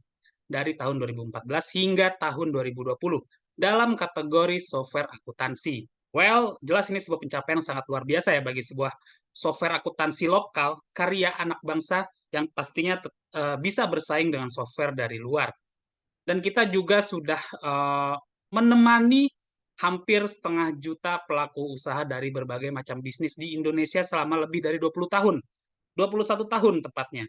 Oke, jadi ya Accurate adalah sebuah karya anak bangsa dan sebagai warga negara yang baik tentunya kita harus selalu mendorong industri dalam negeri untuk terus maju ya. Oke. Nah, yang berikutnya itu tadi ya yang saya bilang fitur-fitur apa sih yang ada di Accurate POS serta manfaatnya apa aja sih yang bisa bikin bisnis Bapak Ibu itu naik kelas. Nah, salah satu langkah yang sudah dilakukan Accurate untuk memudahkan operasional bisnis adalah terus melakukan serta mengembangkan inovasi baru. Yang terbaru adalah kami meluncurkan program yang bernama Accurate POS, sebuah sistem point of sales berbasis Android. Nah, apa aja sih nih fitur yang ada di dalam POS dari Accurate ini? Untuk fitur sendiri sudah pasti lengkap Bapak Ibu ya. Semua kebutuhan transaksi bisnis Bapak Ibu, baik dari transaksi penjualan yang meliputi tipe, kategori, jenis transaksinya, service charge, sampai dengan pengaturan pajak atau PTN. Kelola stok, baik multisatuan ataupun desimal, pelacakan melalui nomor produksi, atau hingga expired date-nya pun kita bisa ketahui juga. Terdapat juga fitur hak akses karyawan nih. Jadi nanti untuk kita bisa meningkatkan keamanan kasir dengan menambahkan PIN ya bagi para karyawan di outlet kita masing-masing. Multi bisnis mendukung bisnis retail, jasa, dan tentunya food and beverage. Multi cabang juga dong pastinya. Bisa melihat laporan laba rugi per outlet serta laporan konsolidasi seluruh outlet dengan cepat. Dan yang pastinya juga seperti tadi saya bilang ya, perpajakan kita kan sebagai seorang bisnis itu perlu mematuhi ya peraturan perpajakan dan hukum yang berlaku ya Bapak Ibu ya. Jadi dengan Accurate POS ini kita memastikan bahwa semua data keuangan yang relevan telah direkam dengan benar dan sesuai, sehingga kita sebagai pebisnis bisa terhindar dari masalah dengan otoritas perpajakan atau bahkan hukum ya. Yang pasti kalau terlibat masalah ini bisa merugikan bisnis kita. Dan tentu saja laporan keuangan yang terintegrasi dengan software accounting yaitu Accurate Online.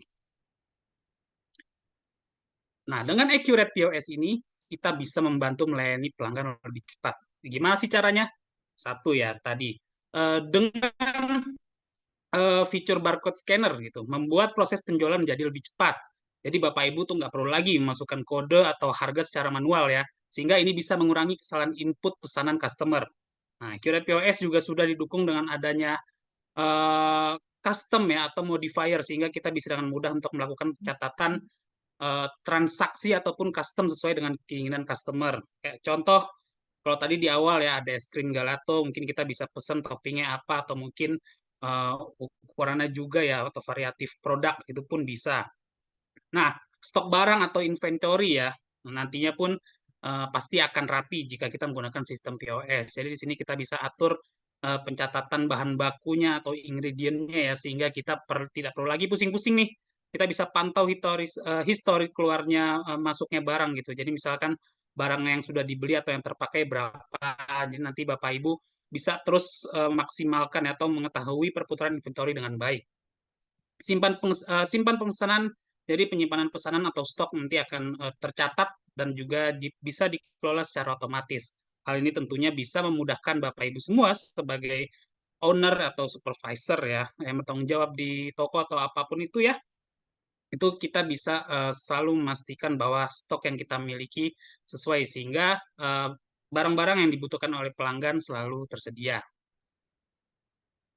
Accurate POS juga pastinya menyediakan pilihan berbagai macam metode pembayaran ya, baik yang paling umum seperti uang tunai atau bahkan pembayaran non tunai seperti kartu debit, kartu kredit, dan juga digital wallet. Kemudian kita bisa menggabungkan beberapa metode pembayaran nih dalam satu pesanan. Misalnya tagihannya 150.000 atau bahkan 200.000 gitu ya misalkan ya. Nah, kita bisa gunakan yang namanya split payment. Jadi pembayaran satu misalnya menggunakan cash, terus yang lainnya menggunakan QRIS atau edisi gitu ya. Itu bisa tuh split payment.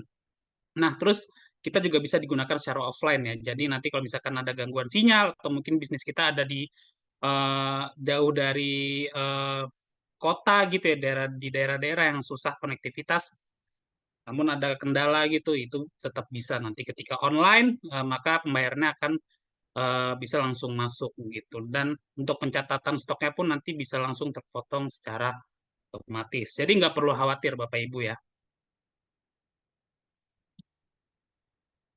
Nah, di sini kita juga bisa mencatatkan namanya nomor seri nih Bapak Ibu nih, atau mungkin yang lebih sederhana kayak tanggal kadaluarsanya gitu ya. Nah, misalkan nih, mungkin Bapak Ibu yang punya bisnis lain F&B kayak misalkan di bidang elektronik gitu ya. Nanti ketika kita mau mencatatkan nomor pada produk nih misalkan atau eh, kita bisa lebih mudah lagi nih untuk melacak stok dengan cepat dan juga tepat gitu berdasarkan nomor seri produksi atau mungkin nomor unik barang. Atau ketika kita mau cek nih mutasinya, oh ternyata hari ini barang ini dibeli oleh pelanggan ini. Nah, itu kita bisa lacak Bapak Ibu sehingga nanti hari ini memudahkan kita untuk bisa melihat historinya. termasuk retur ya, retur transaksi juga. Jadi nanti kalau amit-amit ada customer yang mengembalikan barang karena ternyata rusak atau bahkan kadaluarsa gitu ya, nanti tinggal disesuaikan saja dengan nomor transaksi serta jumlah barang yang ingin diretur. Nah, Accurate POS juga bisa membuat kita lebih dekat dengan customer, Bapak Ibu ya. Jadi nantinya kita bisa mencatat nih siapa saja sih customer yang datang berbelanja di tempat kita ya, lengkap infonya dari nama, nomor HP, bahkan sampai NPWP-nya juga ya. Di mana hal ini tentu saja bisa membuat kita bisa melihat riwayat penjualan dengan pelanggan tersebut. Dan ini juga memungkinkan kita nih kalau misalkan mau kirim struk pembelanjaannya mau ke email ataupun ke WhatsApp itu pun bisa. Atau kalau di bisnis kita punya program loyalitas misalkan. Nah, Bapak Ibu bisa memberikan poin bonus nanti kepada customer tersebut ya, tapi harus daftar dulu gitu syaratnya ya. Jadi nanti setiap pembelian itu bisa ditebus sebagai diskon. Jadi ini lumayan nih Bapak Ibu ya, kalau kita misalkan punya program loyalitas ya, kita bisa fokus menjaga customer loyal tersebut, kita nanti tinggal fokus saja kepada new customer-nya. Oke, next-nya adalah mudah memantau penjualan karyawan nih.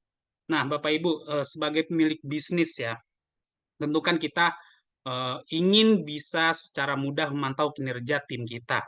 Nah, dan di Accurate POS ini, setiap karyawan yang akan mulai kerja, pasti harus login dulu dan perlu memasukkan PIN. Nah, di mana ini sangat berguna, terutama ketika setiap ada pergantian shift, kita bisa tentukan juga nih, kira-kira apakah di setiap pergantian shift itu perlu modal awal seperti contoh modal awal untuk kembalian ya, misalkan seperti itu. Lalu untuk shiftnya sendiri pun kita ada 3 mode ya, baik mode yang selesai, belum diperiksa, ataupun shift yang sedang berjalan. Jadi Bapak Ibu nggak perlu takut lagi nih kalau kita mau pantau detail keuangan ya, nggak perlu takut lagi dah kalau ada selisih gitu misalnya ya. Jadi detail sendiri kita bisa lihat nanti di daftar shift karyawan kita. Jadi nanti di shiftnya sendiri kalau misalkan angkanya itu sudah nol ya, penginputannya sudah benar, itu berarti artinya sudah tidak ada selisih lagi. Nah, selesai shift, selesai semua transaksi termasuk jenis dan metode pembayarannya sudah diinput dan sudah pasti akan terrecord dengan otomatis. Jadi Bapak Ibu nggak perlu khawatir lagi kalau misalnya mau melihat laporan lebih detail itu ya bisa langsung nanti dari POS-nya atau bahkan back office-nya. Oke. Nah, Accurate POS ini juga Bapak Ibu nggak perlu khawatir, kita sudah diintegrasi dengan printer ya atau multi printer. Kayak misalkan contoh, tidak hanya untuk cetak struk saja ya, tapi mungkin ketika bagian kasir melakukan input transaksi, maka nanti secara otomatis akan bisa terprint langsung ke belakang atau ke kitchen, sehingga nanti di bagian dapur ini nggak perlu bingung lagi nih nunggu perintah atau ini pesanannya apa sih, kita harus masak apa sih, kayak gitu. Jadi ini memudahkan sekali ya multi printer ini. Terus yang kedua untuk barcode scanner juga ini tentu cara kerja pun kita juga sudah tahu ya, tinggal diambil saja barang apa yang diinginkan customer, kita tinggal arahkan saja ke scannernya, maka nanti scannya akan langsung menilai ya berapa harganya dan nanti stoknya pun juga akan mengurangi secara otomatis. Nah, setelah shift kerjanya selesai, kita mau cek lagi nih, mungkin laporan penjualannya ya, gitu. Maka transaksi penjualan dilakukan karyawan itu langsung bisa kita cek nih sebagai pemilik usaha. Kita bisa melakukan pengecekan langsung melalui Accurate POS-nya dengan kita tinggal masuk ke menu karyawannya aja ya. Maka nanti akan tampil daftar shift pekerjaan atas karyawan tersebut. Nanti kita tinggal pilih aja nih shift kerjanya itu bagaimana. Detail informasi pendapatan outlet, baik transaksi karyawan sampai dengan info retur di setiap shift-nya itu ada tersedia lengkap Bapak Ibu. Jadi, dan kita pun juga bisa memfilter jenis transaksinya ya, baik itu harian, bulanan, atau bahkan custom laporannya.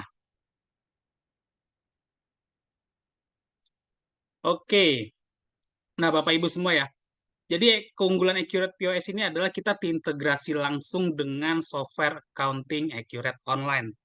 Nah, kalau kita sebagai seorang pebisnis yang transaksi usaha perharinya itu ratusan atau bahkan udah ribuan ya, Bapak Ibu ya, udah pasti kita perlu yang namanya program POS. Ya, fungsinya banyak ya, baik untuk catat penjualan, bikin nota, dan juga cocokkan namanya setoran. Nah, di sisi lain, tentu kita juga mungkin mau pantau stok, ya pembelian, atau bahkan laporan pajaknya. Itu pasti kita perlu yang namanya software accounting. Nah, pertanyaannya nih, mungkin di sini ya Accurate POS itu udah banyak yang bertebaran di luar-luar ya. Mungkin Bapak Ibu yang ikut di sini pun juga mungkin sudah menggunakan apa sistem POS masing-masing gitu. Nah, pertanyaannya sekarang kalau saya udah pakai sistem POS yang lain tuh apakah bisa integrasi? Oke. Nah, sekarang misalkan Bapak Ibu udah pakai sistem POS yang beda vendor gitu. Misalkan POS-nya pakai merek S, sedangkan coatingnya pakai merek Accurate gitu. Ya itu kan bagaimana ya, itu kan tidak nyambung begitu. Karena jadi ribet dan habisin waktu. Karena kan Bapak Ibu jadi harus input data 2 kali. Yang pertama input data di POS-nya, dan yang kedua input data accounting-nya lagi. Apalagi kalau bisnisnya tadi ya, ternyata transaksinya udah ratusan atau bahkan ribuan per harinya. Nah, solusinya apa? Solusinya Bapak Ibu bisa pilih sistem POS yang udah terintegrasi secara langsung dengan sistem accounting tadi. Nah, Bapak Ibu tidak perlu lagi nih akhirnya buang tenaga, buang waktu untuk input transaksi di keduanya tadi. Oke, nextnya adalah pentingnya integrasi dalam sistem bisnis. Ada 5 ya Bu ya. Saya akan jabarkan satu-satu Bapak Ibu. Yang pertama adalah digitalisasi bisnis. Ya, eh, pertanyaannya adalah apakah ini berarti semua bisnis membutuhkannya? Apakah integrasi ini hanya digunakan untuk bisnis besar ya atau bahkan bisnis kecil juga dapat manfaatnya? Nah, dari faktor-faktor ini saya akan jelaskan satu-satu Bapak Ibu. Nah, faktor yang pertama, digitalisasi bisnis. Oke, dengan sistem POS, memungkinkan bisnis Bapak Ibu berjalan secara optimal karena semua pencatatan, baik transaksi, jumlah transaksi, dan bahan baku yang telah terpakai tercatat secara digital. Sehingga ini yang pasti mengurangi resiko human error. Selain itu, kita juga bisa mengetahui tren nih dari produk kita yang paling laku apa sih. Bahkan sampai dengan detail waktu ramainya customer yang datang ke toko kita tuh kapan-kapan aja kita bisa tahu dengan sistem POS. Jadi dengan mengetahui data ini ilmu nih Bapak Ibu nih ya, tolong disimak nih kira-kira. Sebagai pebisnis, kita bisa jadi membuat yang namanya manajemen open closing. Apa sih itu manajemen open closing? Jadi misalkan tadi sebelum pakai POS, kita misalkan buka dari jam 10 pagi sampai dengan jam 10 malam. Nah, setelah pakai sistem POS, kita mendapatkan analisa nih. Kalau ternyata jam ramai yang memiliki profitabilitas tinggi, itu ada di jam 1 siang sampai dengan jam 6 sore. Akhirnya, karena analisa dari sistem POS itu, kita bisa ambil keputusan penting nih, dari yang tadinya buka 12 jam, jadi hanya buka 8 jam atau bahkan 6 jam saja. Oke? Nangkap kira-kira Bapak Ibu ya? Nah, secara profit, ini tidak terlalu jauh. Oke? Secara profit tidak terlalu jauh. Tapi, kita bisa tekan dari biaya operasionalnya. Nah, nangkap ya Bapak Ibu ya kira-kira ya, teman-teman ya. Nah, keuntungan yang lainnya lagi nih dari digitalisasi ini ya, dengan sistem POS, kita bisa memberikan namanya ranking produk. Jadi Bapak Ibu nantinya integrasi ini bisa membuat kita tahu nih, mana produk yang paling tinggi penjualannya atau tidak. Yang akhirnya kita bisa melakukan review serta atur strategi baru.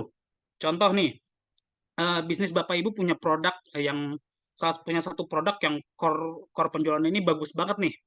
Nah, terus Bapak Ibu akhirnya ingin naikkan harganya misalkan naik 10% lah gitu. Nah, naik 10% aja kan untuk satu produk itu tentu bisa memberikan dampak yang bagus bagi revenue ya, seperti itu. Atau kalau saya nggak mau naikin harga emas gitu. Nah, kalau kita tidak ingin menaikkan harga, maka produk yang laku keras tadi itu bisa jadi bargaining position kita atau daya tawar kita untuk nego ke supplier kita soal bahan bakunya. Jadi untuk satu produk yang paling laku tadi, kita bisa ambil lagi nih bahan baku dari produk tersebut. Jadi kalau otomatis kalau kita ambil di supplier bayar lebih banyak kan pasti diskon, biasanya pun dikasih diskon gitu ya. Nah, dengan begitu, walaupun harga jual kita tidak berubah, tetapi secara profit margin kita tentunya akan lebih besar. Nah, itu keuntungan pertama tuh betul. Oke. Nah, next-nya adalah tingkat pertumbuhan bisnis. Nah, seiring bisnis berkembang nih ya, kan pasti ada peningkatan dalam jumlah transaksi, baik itu transaksi keuangan atau bahkan jumlah karyawan kita bertambah ya, serta aspek lain dalam bisnis yang mungkin Bapak Ibu perlu kelola. Nah, ketika dalam posisi ini, integrasi sistem memberikan manfaat besar karena membuat kita dapat mengelola data dengan lebih efisien serta bisa memberikan informasi yang lebih lengkap dan juga akurat. Jadi jika bisnis Bapak Ibu mengalami pertumbuhan yang pesat, maka akan lebih bijaksana nih kalau kita bisa mengintegrasikan sistem yang dapat diukur sesuai dengan kebutuhan. Nah, tentunya hal ini bisa menghindari apa ya, kebingungan gitu ya, dan pasti bisa memastikan bahwa Bapak Ibu bisa tetap mengelola bisnis Bapak Ibu ya dengan cepat, terutama di saat ketika bisnis sedang berkembang pesat nih. Nah, yang ketiga adalah akses real time dan mobilitas nih. Oke, kita kan hidup di era digital dan serba cepat ya Bapak Ibu ya, di mana mobilitas itu adalah bisa menjadi salah satu kunci bagi kesuksesan bisnis kita nih. Nah, integrasi sistem dengan software akuntansi, terutama tadi ya kita berbasis cloud begitu ya. Ini memungkinkan Bapak Ibu untuk mengakses data keuangan bisnis dari mana aja dan kapan aja. Terutama kalau bisnis Bapak Ibu ini mobilitasnya besar nih, atau mungkin punya cabang serta karyawan yang bekerja jauh dari lokasi Bapak Ibu. Kayak misalkan bisnis travel deh. Nah, integrasi dengan software akuntansi ini dapat memudahkan kolaborasi dan juga pertukaran informasi secara real time, di mana pastinya membuat pengelolaan keuangan ini jadi lebih terarah ya, lebih terukur juga karena tadi aksesnya menjadi lebih real time.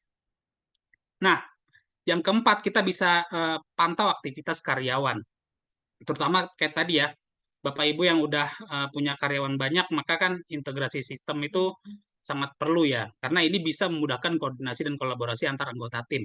Sehingga ini benar-benar mengurangi risiko yang kita tidak inginkan. Kayak tadi, kok Kenneth pun udah menyinggung ya, mungkin uangnya diambil.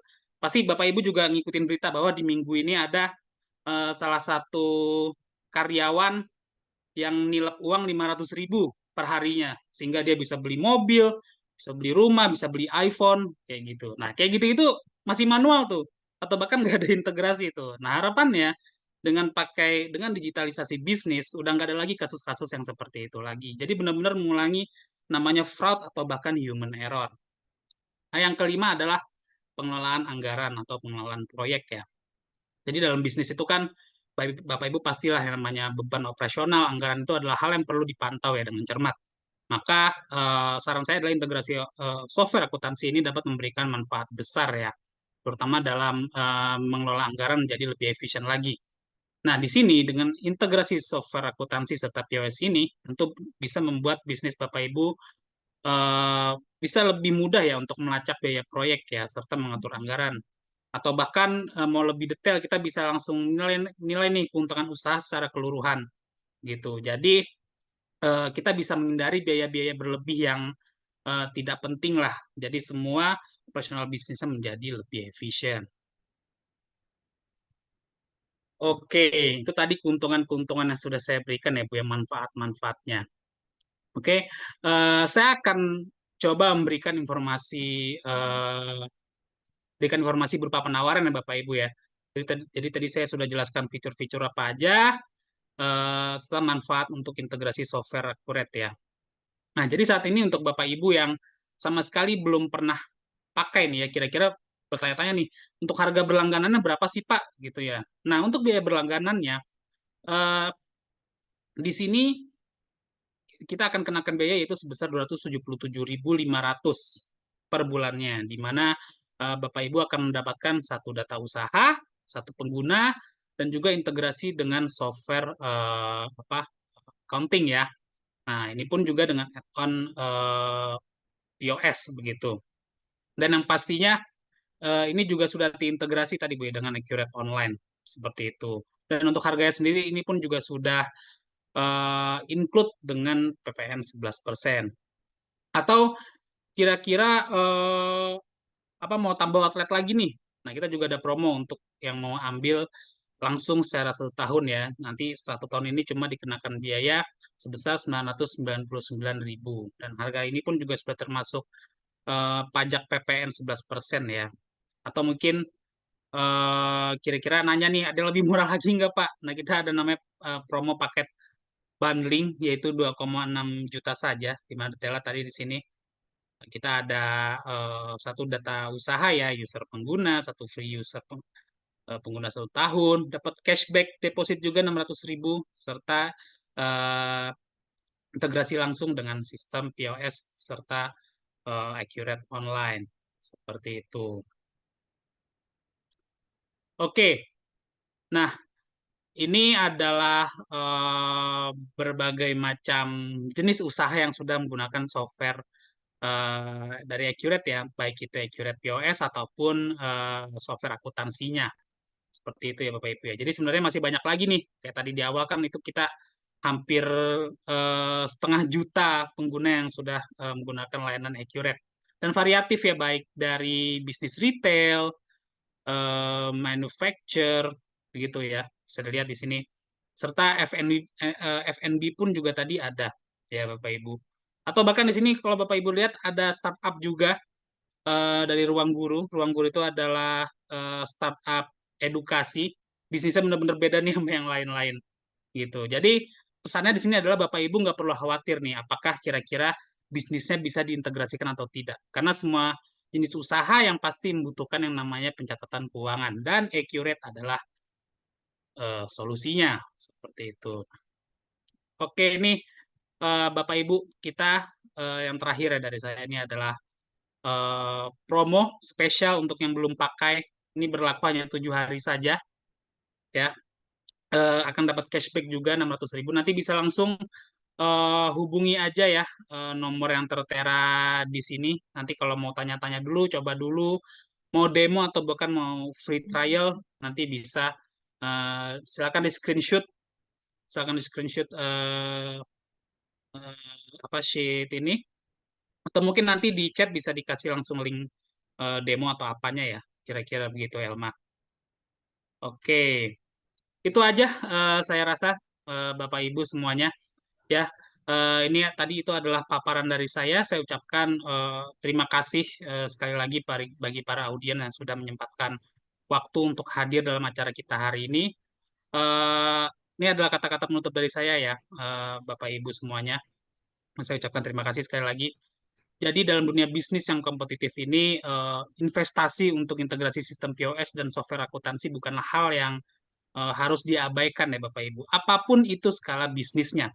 Jadi dengan sistem integrasi ini akan membantu kita bisa untuk mengelola keuangan dengan lebih efisien, akurat, dan juga transparan.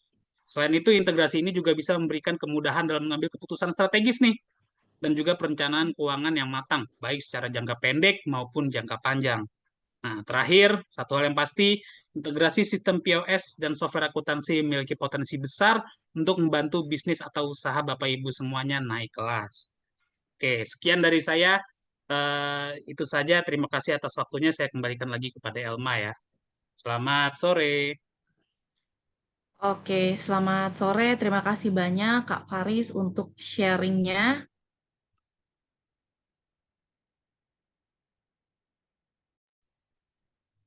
Oke, ini sih menarik banget ya. Berarti all-in-one integration itu yang bantu teman-teman, nggak cuma F&B aja, tapi juga retail, manufaktur, jasa, bisa juga maksimalkan fitur-fitur ini. Jadi buat yang belum tahu, Kak Kenneth ini juga salah satu pengguna Accurate Online ya Kak ya, yang untuk bisnisnya selama 3 tahun terakhir ya Kak ya. Oke, oke, Betul, siap. betul. Betul, oke. Jadi memang kayaknya Accurate POS, Accurate Online ini memang ngebantu banget untuk kalangan para business owner seperti itu. Oke, kayaknya kita udah masuk di sesi Q&A, sesi tanya jawab karena untuk pertanyaan yang masuk ini udah ada sekitar 561.000 orang yang udah tanya, jadi saya harus harus seleksi dulu pertanyaan-pertanyaan yang sudah masuk. Oke, sebentar ya Bapak Ibu ya, saya coba carikan dulu. Oke,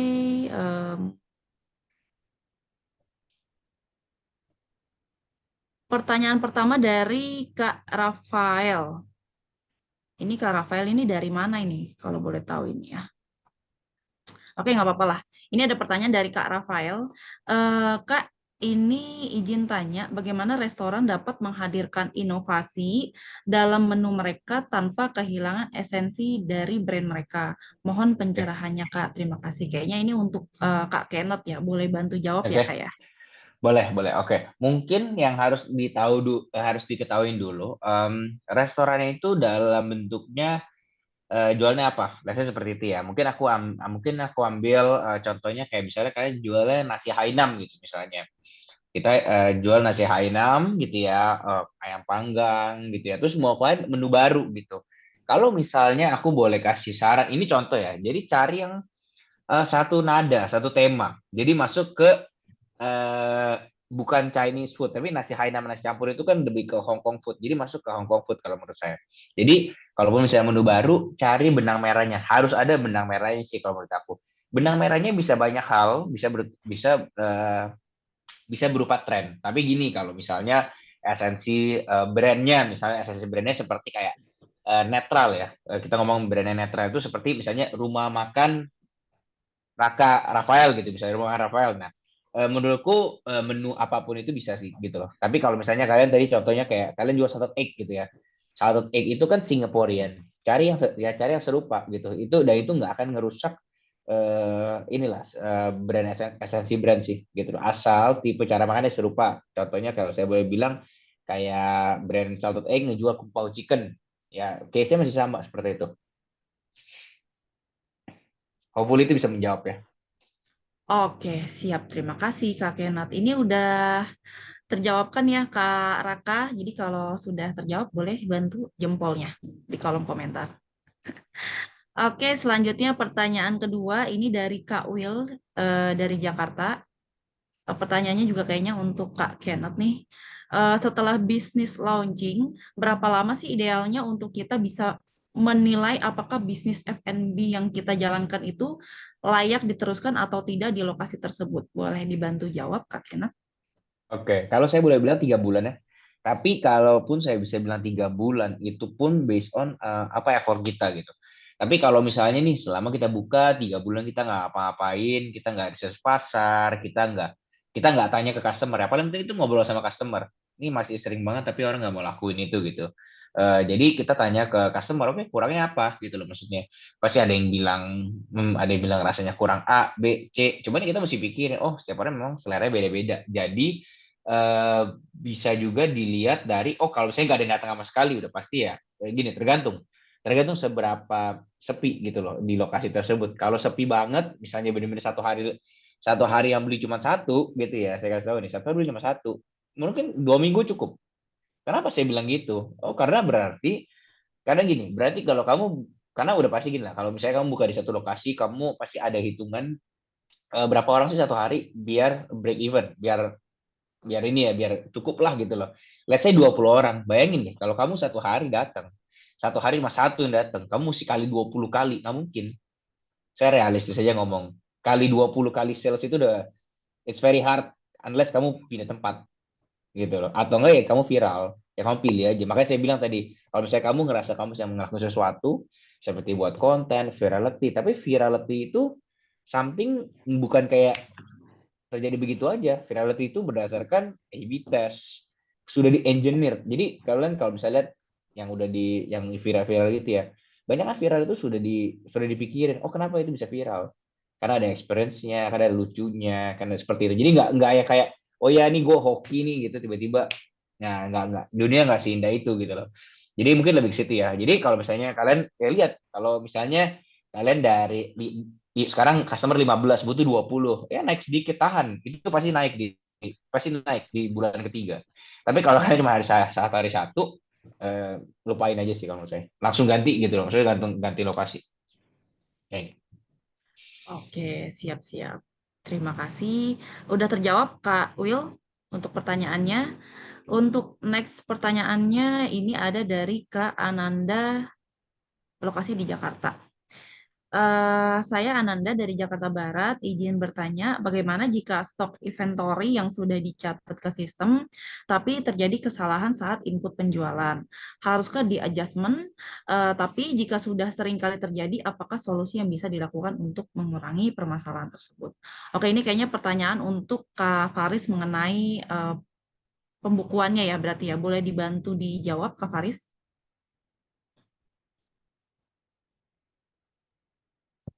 Ya, oke. Thank you ya untuk bertanya ya. Tadi kesalahannya kalau misalkan terjadi salah input kayak gitu. Nah, yang pertama dilakukan kalau kita udah menggunakan sebuah sistem ya, kita bisa melakukan namanya inventory adjustment seperti itu. Nah, kira-kira untuk solusinya itu bagaimana ya? Mungkin yang pertama yang bisa kita lakukan adalah hak akses ya. Jadi yang namanya keluar stok itu ya padahal nggak ada gitu. Jadi bisa kita tekankan kepada SOP perusahaannya lagi sebenarnya. Jadi kesalahan-kesalahan yang sama tidak terjadi berulang-ulang seperti itu. Jadi dari kita sebagai pembuat peraturannya itu harus lebih tegas. Seperti itu sih. Oke, sudah terjawab untuk pertanyaannya dari Kak Ananda. Kalau sudah, boleh bantu jempolnya di kolom komentar. Atau masih join Kak Ananda ini? Oke, kita lanjut aja untuk di sini masih ada waktu ya untuk pertanyaan selanjutnya. Di sini ada Kak Putri dari Bintaro. Apakah Accurate ini berbayar atau ada fee trial-nya, Kak? Boleh dibantu Kak Faris jawabannya? Oke, untuk Accurate Online ya. Ya. Ya, yang pasti ini kita berbayar ya, dan berbayar ini kita subscription per tahun, begitu. Tapi kalau mau coba-coba dulu, kita bisa eh, free trial dulu, itu nanti ada kok. Dan linknya nanti bisa mungkin di-share di chat aja ya, seperti itu. Nanti untuk detail harganya juga mungkin bisa kita kirimkan ya pada para audiens yang sudah hadir. Oke, jadi untuk Bapak Ibu yang mau tanya detail perihal harga dan trialnya, boleh chat ke nomor yang tadi udah di-share Kak Faris. Tadi mungkin kalau misalnya ada yang belum sempat screenshot, boleh nanti dibantu share lagi ya Kak Faris ya di kolom komentar ya, untuk kontak yang bisa kita hubungin. Ya. Oke, untuk sesi pertanyaan sepertinya udah cukup karena waktu kita terbatas. Nggak terasa juga kita udah di sesi akhir. Semoga penyampaian pada hari ini bisa memberikan ilmu yang bermanfaat dan bisa diaplikasikan ke bisnis Bapak Ibu.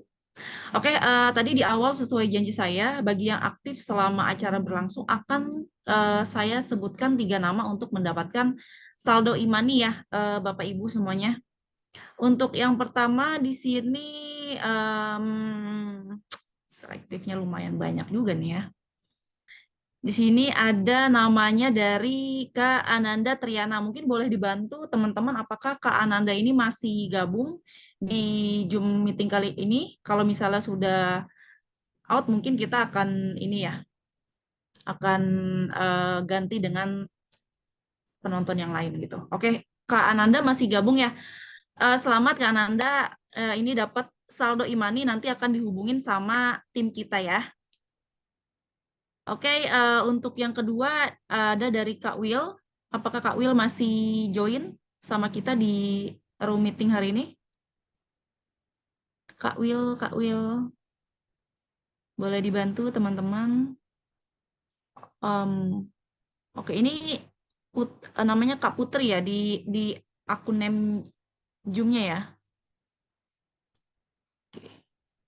Oke, berarti Kak Will masih gabung. Selamat buat Kak Will.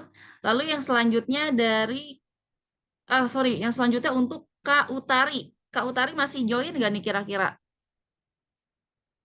Kak Utari. Kalau nggak join, ini hangus bisa buat saya nih. Saldo e-money-nya. Kak Utari. Kak Utari, oke siap. Masih pada setia di acara hari ini. Oke, selamat untuk 3 partisipan yang aktif. Pokoknya nanti tim kami nanti akan follow up melalui WhatsApp untuk proses klaimnya. Jadi tolong dibantu untuk WhatsApp-nya aktif ya. Kak Ananda, Kak Will, dan Kak Utari. Oke, mungkin acaranya akan kita tutup. Jadi sebelum saya akhiri, saya izin pantun dulu, Bapak Ibu semuanya. Bulan bulat namanya lunar, sinarnya indah buat ceria. Sebelum kita menutup webinar, mari kita berfotoria. Oke, siap-siap dulu buat Bapak Ibu untuk on cam-nya nih. Jangan lupa kita harus abadikan webinar kali ini. Jadi kalau yang nggak on cam, yang tadi dapat terutama kita akan angusin ya untuk saldo e-money. Oke, sudah siap. Nanti kalau udah mungkin dibantu dari tim aku, boleh dihitung atau nanti saya ngitung aja lah ya. Udah on semua, coba saya cek dulu. Kalau nggak ada nanti hasilnya kurang bagus nih Bapak Ibu. Oke, yang belum on itu ada siapa namanya Kak Putri, Kak Renata, Kak Ananda. Oke, mungkin masih di jalan, kita nggak apa-apa. Kita mulai aja ya, berarti untuk foto bersamanya saya hitung dari 3 ya, Bapak Ibu. Oke, 3, 2, 1. Oke, ganti gaya, tapi tanpa kode jari 1 atau 2 ya, kita anti ini di sini. Kita bebas aja, gaya bebas, begini boleh, love boleh. Oke ya, kita mulai. 3, 2, 1. Oke, siap. Di sini udah ada kameramen ya soalnya Bapak Ibu. Oke, sebelumnya mohon maaf karena waktunya mungkin kita agak selesainya agak delay, dan semoga pembelajaran hari ini bisa membantu para business owner yang mungkin baru mau mengembangkan atau baru memulai atau mau mengembangkan yang sudah berjalan. Oke, jangan lupa untuk mengisi link absensi untuk bisa mendapatkan akses free trial Accurate. Saya ucapkan terima kasih. Sampai jumpa lagi di sesi webinar berikutnya. Sampai jumpa teman-teman semuanya. Terima kasih. Terima kasih semuanya. Terima kasih. Terutama untuk Kak Kenneth, Kak Faris, terima kasih banyak. Sama-sama, Elma. Terima kasih, Pak Endi, Eno, semua teman-teman, Mary.